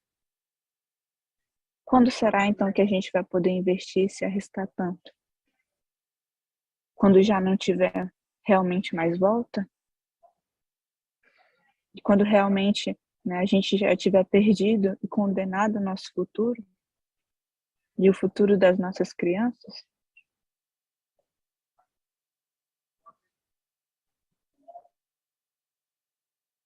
Obrigada, Chay. Obrigada, Brigitte, também. Tem uma pergunta para você, Chay, que é como que você vê a criação do Ministério dos Povos Originários no governo Lula? Essa proposta recente e, enfim, que a gente queria que você comentasse um pouquinho sobre a sua visão sobre isso. E aí, já Já trazendo também um segundo ponto, eu queria que você contasse um pouquinho sobre esse clã dos guerreiros, né? Você disse que você faz parte dos clãs dos guerreiros e como é estar aí nesses encontros internacionais, né, de discussão sobre as questões climáticas e ambientais. Então, eu fico muito feliz com a criação do Ministério dos Povos Originários, né? Eu acho que isso é uma grande conquista, representa muito, não só para o nosso Brasil, mas também para o mundo, né? É um exemplo para o mundo. Mas eu já falei, inclusive me chamaram, né, para alguns eventos, por exemplo, do Instituto Lula, que é o novo presidente, para quem não é aqui do Brasil, né? E eu falei que a gente não pode cometer os erros do passado e que os povos indígenas eles não têm que estar somente, por exemplo, no Ministério dos Povos Originários, né? A gente tem que estar nessa, eu não sei se vai ser interministerial, né? A questão das mudanças climáticas, mas os povos indígenas eles têm que estar em todos os lugares, né? A gente não tem que estar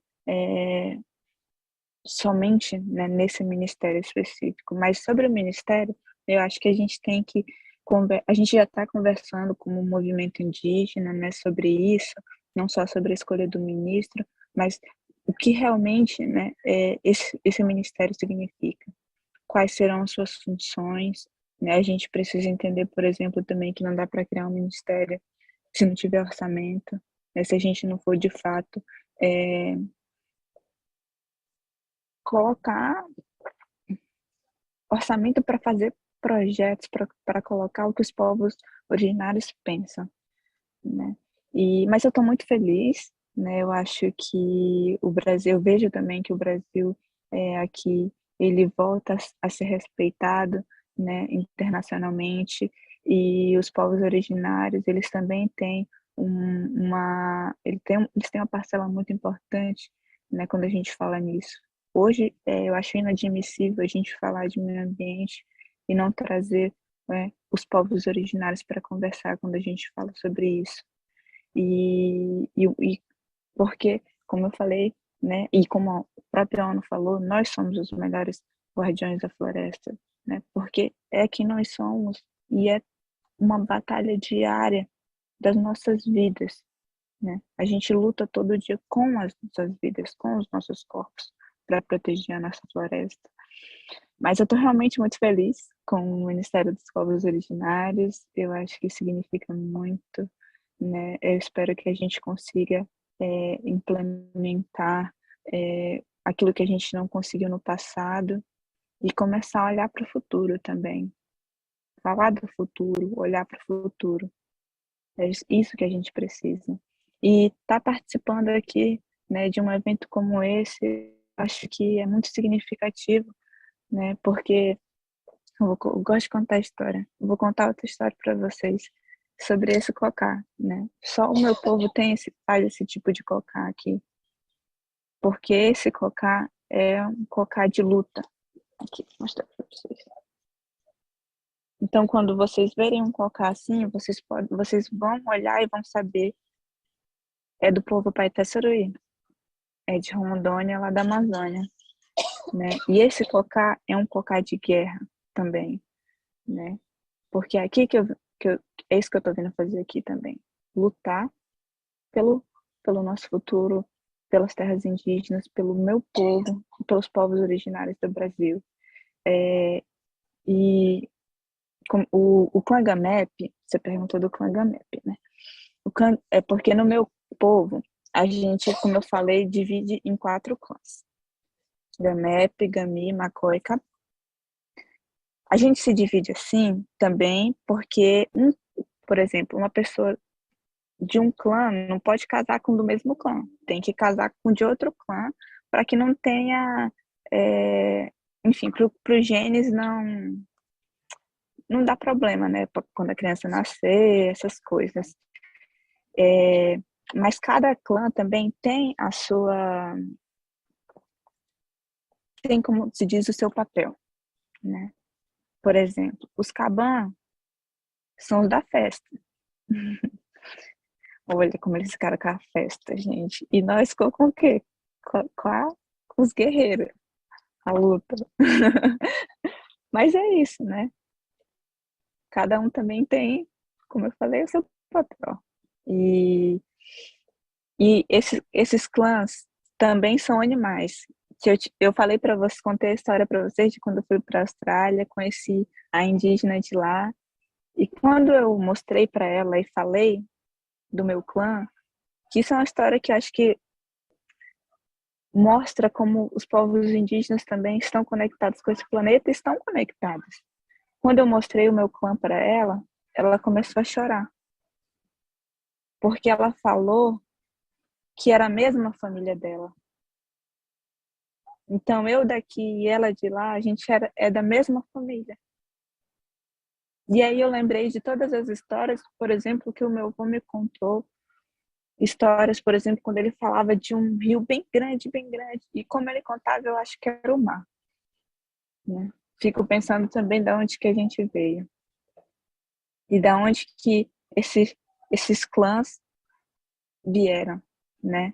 E o meu clã é um clã muito importante, né? Porque dele também vem vários líderes do meu povo.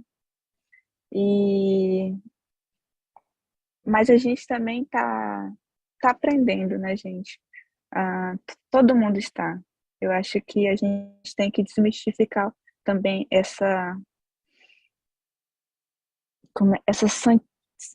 coisa de santificar os povos indígenas, né? E a gente está aprendendo também, como, por exemplo, hoje eu sou a única líder mulher do meu povo. Né? É uma conquista que eu tive e que eu estou tentando trazer outros também, do clã Gamep. Não sei se eu expliquei. E Gamep significa marimbondo preto.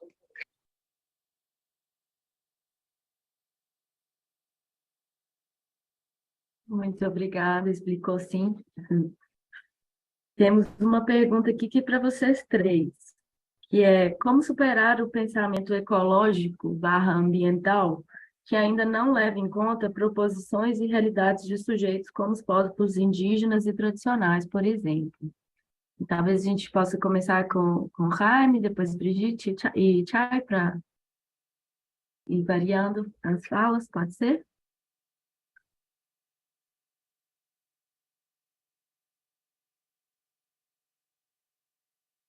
Tá mudo, Brigitte.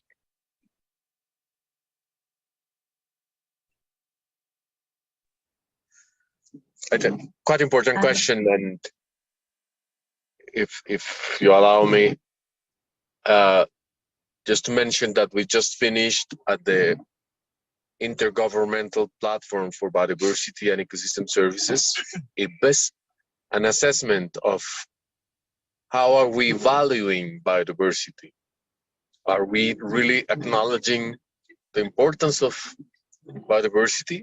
And by the we mean the whole amount of societies in the world, a different amount of societies in the world. And that we need to really hear everybody in terms of how their community, their group understands biodiversity, understands their links to nature, or even understands nature, because people in the Amazon don't see themselves as something different than the forest or than the ecosystem. They are not outside anywhere.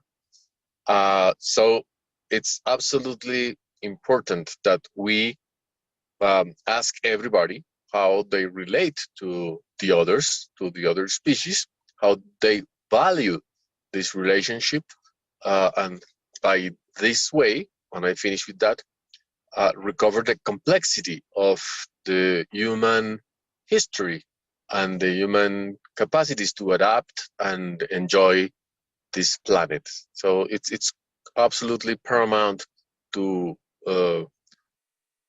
open the space for the indigenous groups everywhere, at the universities, at the governments, at the institutions, to understand how they think about what is happening in the world.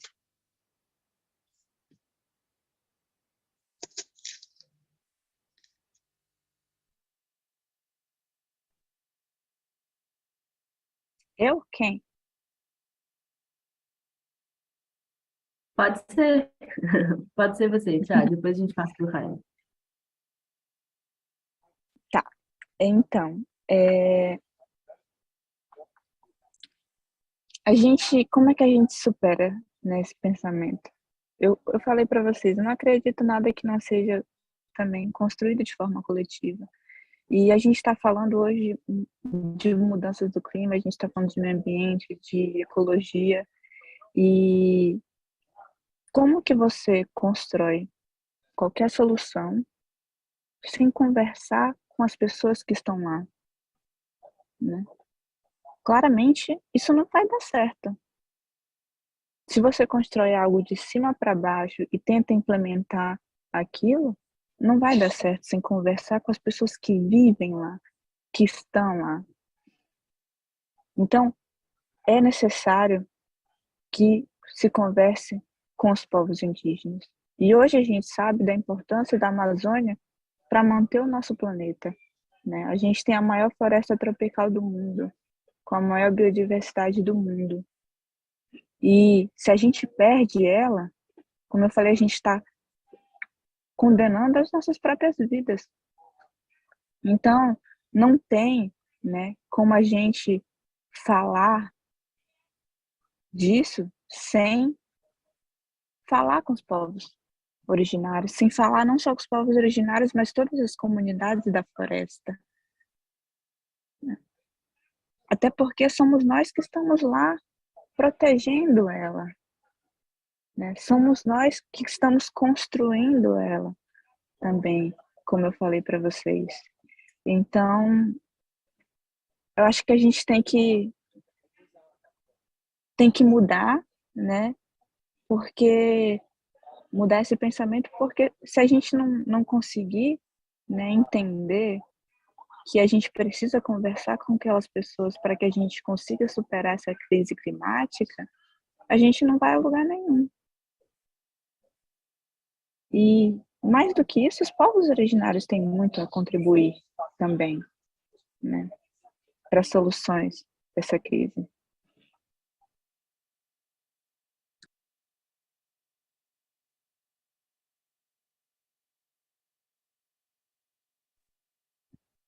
Sí, es mi turno, ¿no? Bueno, claro, quizás yo no sea la persona más adecuada para hablar sobre estos temas porque, bueno, parto de que el peso que tiene la discusión ecológica, la cuestión de los pueblos originarios, obviamente es mayor en un contexto como el brasileño por muy buenas razones, ¿no? Entiendo además que en ese contexto esa discusión no debe darse únicamente en términos de reconocimiento, sino un poco en la línea de lo que se planteaba ahora mismo, ¿no? Por parte de Chai, pues de cómo los modos de vida, ¿no?, de los pueblos originarios no solo pueden aportar soluciones, sino que deben transformar, ¿no?, los marcos institucionales que se han implantado de la mano de los procesos de la modernidad occidental y demás, ¿no? Una cuestión que no es sencilla, puesto que justamente los estados, ¿no?, particularmente muchos de los estados en América Latina, pues no solo tienen un sesgo de clase muy fuerte, sino que tienen también un sesgo racial muy evidente y étnico, ¿no?, que dificulta esa tarea política, ¿no? Pero bueno, me parece que la propia presencia de Chai en la cumbre pues da cuenta de la necesidad de hacer esos esfuerzos, ¿no? O sea, cómo contaminar desde ópticas diferentes, en este caso de los pueblos originarios, espacios institucionales a nivel del Estado-Nación o transnacionales que son muy difíciles de modificar, ¿no? Pero yo no renunciaría a tratar de hacerlo, o sea, creo que tiene sentido. Pero dicho eso, claro, a mí a veces sí que me preocupa un poco que en las discusiones sobre temas de ecología, ¿no?, de ecología política que se desarrollan en el ámbito del mundo artístico y cultural. Eso, por ejemplo, también sucedía en el Museo de Arte Contemporáneo de Barcelona, cuando dirigía allí el bloque de ecologías culturales del programa de estudios independientes. Pues tengamos como más, somos más proclives, ¿no? a asumir elementos procedentes no sé, de corrientes teóricas como puedan ser los nuevos materialismos, ¿no? A partir de esta propuesta de otorgar agencia a la materia, ¿no? Orgánica o inorgánica, y por tanto trascender los marcos antropocéntricos de pensamiento, o la teoría de Gaia, en fin, toda una serie de aportaciones que son muy estimulantes en la medida en que justamente permiten trascender esos imaginarios antropocéntricos de la modernidad. Pero creo que junto a esa tarea sería también muy importante repensar desde una perspectiva ecologista asuntos que probablemente tengan que ver con la política en un sentido mucho más antropocéntrico, ¿no? O sea, por ejemplo, me parece que es fundamental repensar las cuestiones relacionadas a la organización del trabajo, relacionadas con la organización del trabajo desde una perspectiva ecologista, que es un poco hacia lo que apuntaba en mi charla, pero eso sería extensible a otros muchos ámbitos, ¿no? También tener una política de vivienda que esté pensada desde una perspectiva ecologista, ¿no? Que, por ejemplo, pues ataje dinámicas de especulación con el suelo, que en países como España son muy dañinas, ¿no? para el medio ambiente. Lo mismo habría que decir sobre la cuestión de los cuidados, en fin. O sea, cómo repensar temas que han ocupado, si se quiere, a la sociología clásica, que justamente no se caracterizaba por tener una perspectiva ecologista, resignificarlos hoy desde esta perspectiva, ¿no? Porque creo que políticamente ahí nos jugamos mucho, o sea, nos jugamos mucho, y sobre todo creo que desde una perspectiva de constituir mayorías sociales potencialmente hegemónicas es fundamental. O sea, cómo repensar la cuestión de los trabajos desde la ecología es algo que se me antoja ineludible si realmente queremos avanzar hacia una transición ecosocial que tenga visos de poder ser medianamente exitosa.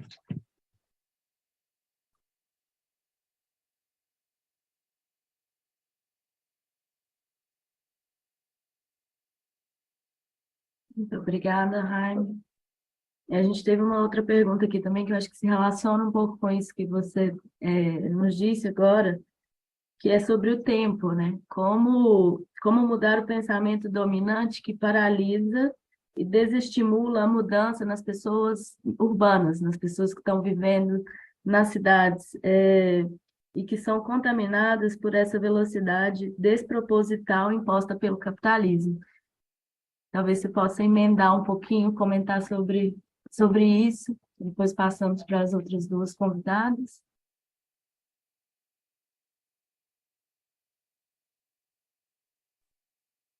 Bueno, esta es una gran pregunta, ¿no? Pero justamente también, o sea, como que a veces en los ámbitos, ¿no? de discusión de los movimientos ecologistas cunde un pesimismo y una desazón que tienen buenos motivos, ¿no? En la medida en que se interpreta que la extensión del consumo como modo ideal de vidas es sumamente rocosa, ¿no?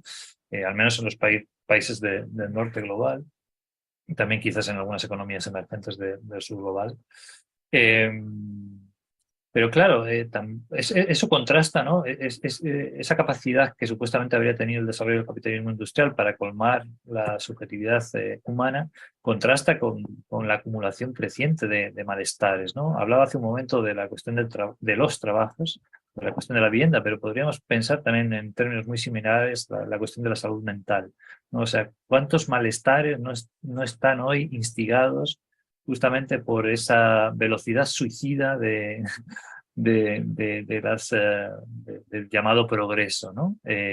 Y cómo podemos hoy plantear nuevos imaginarios, nuevas propuestas de vida buena en común que no pasen por esa dimensión del hiperconsumo, por una dependencia absoluta respecto a energías de carácter tan contaminante como los combustibles fósiles, etcétera, etcétera. O sea, yo creo que ahí, paradójicamente, hay mucho más campo del que habitualmente estimamos para hacer una política ecologista que realmente sea rupturista, ¿no? con esos marcos hegemónicos de la felicidad que hemos heredado y creo que no solo realmente los países del norte global, ¿no? Sino que es una cuestión que el neoliberalismo ha sabido extender a otros contextos.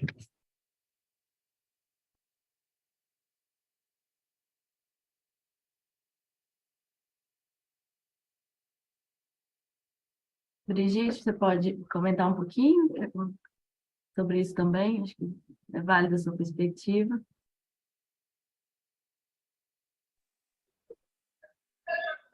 Pues siguiendo este hilo tan interesante, pensaría que hay que recuperar los ámbitos del goce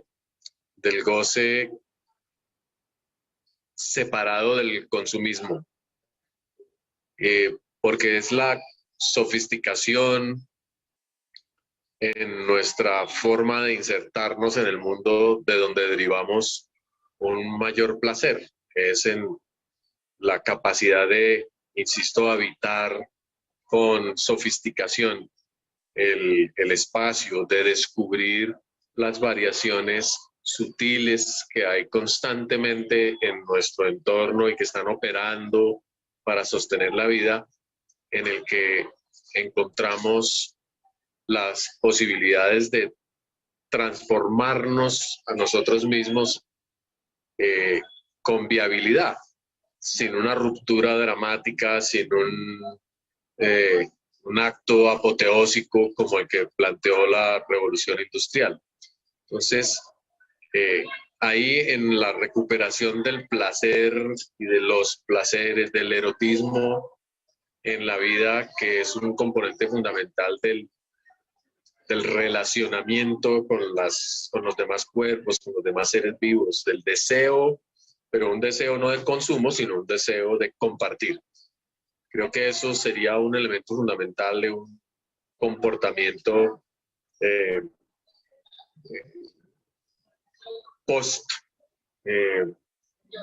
extractivista, por decirlo de alguna manera, porque en este momento vivimos el placer también como un mecanismo asociado al extractivismo, de una manera muy absolutamente consumista.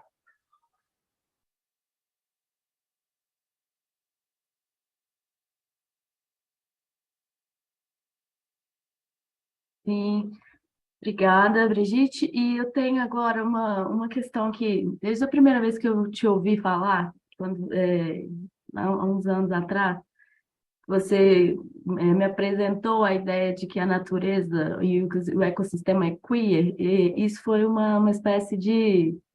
abriu uma janela no meu pensamento, expandiu ele de uma maneira muito interessante. Então, acho... é muito forte, foi muito forte para mim naquele momento. Eu queria pedir para você falar um pouquinho para o público sobre essa ideia, o que significa, né, quando você coloca que a natureza é queer, já que na sua fala não deu muito tempo de se alongar sobre esse tema.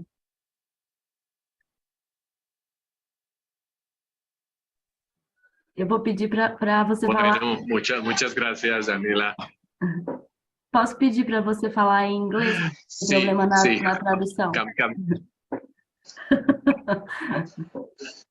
Okay, well, yeah, sorry, I just mixed up during the conversation. The main idea, I guess, is that in the ecosystems, all species have a great variation, and they use subtle variation to attract, to create meaningful relationships between other species and also within their own species. That's the mechanism that really operates adaptation and evolution. So these small deviations, these small awkward behaviors and displays of aesthetics and movement and attraction are absolutely fundamental to the maintenance of life and the capacity to keep creating new ways of living in the world. So, and queerness is something that it's, you know, a bit always, you think you understand it, it's there, you don't know who is really queer, who is a bit of different than the norm in terms of their identity. So the idea of queer ecology is to challenge the notion of biological identity as a fact, which is a very modern idea about living beings, and to show that living diversity, it's also plenty of deviations of the norm. In fact, there's no norm at all. The invention of the species in the 19th century, well, in the 17th century, then we produce a more pure idea of species. It's also useless. It's important for some very simplistic assumptions in terms of how nature works, but it's useless to really understand the process that means an ecosystem, which is plenty of relations that are being deployed every second. So if you really think on the thousands of species in the world and how different they are within themselves, you would just realize how complex and wonderful is the amount of relationships that can be built, and just in the biological sense. So to become queer is to acknowledge that, and you can experiment with little variations. You can just be different tomorrow, a bit different, and people will see what happens, and hopefully someone will catch that up and will love you because of that.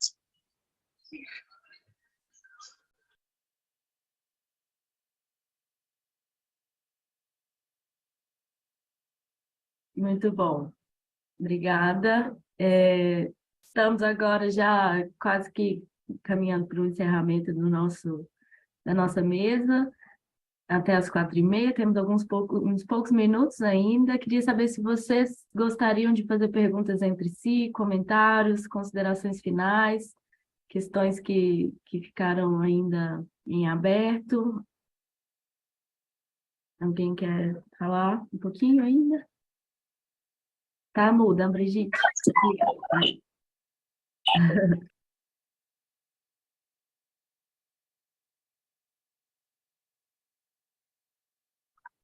Ninguém?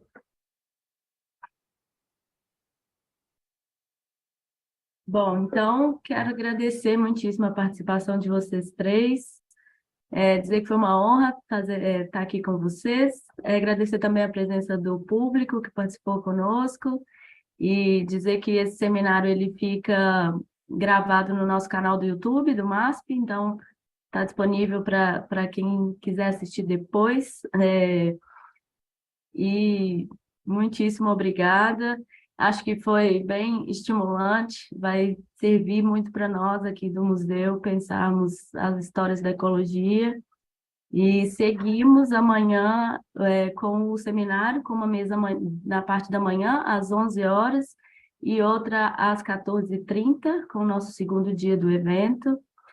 É isso, gente. Uma boa tarde a todos, todas e todes, e que a gente possa, né, expandir nossas perspectivas e trabalhar coletivamente dentro das várias diversidades que nos compõem, como esse aprendizado que Brigitte trouxe com a ideia do queer para nós, da natureza queer, dos processos de evolução dela. Foi um prazer enorme. Um abraço. Prazer. Un abrazo. Obrigada muito. Hasta la próxima. Hasta luego. Hasta luego. Chao. Tchau.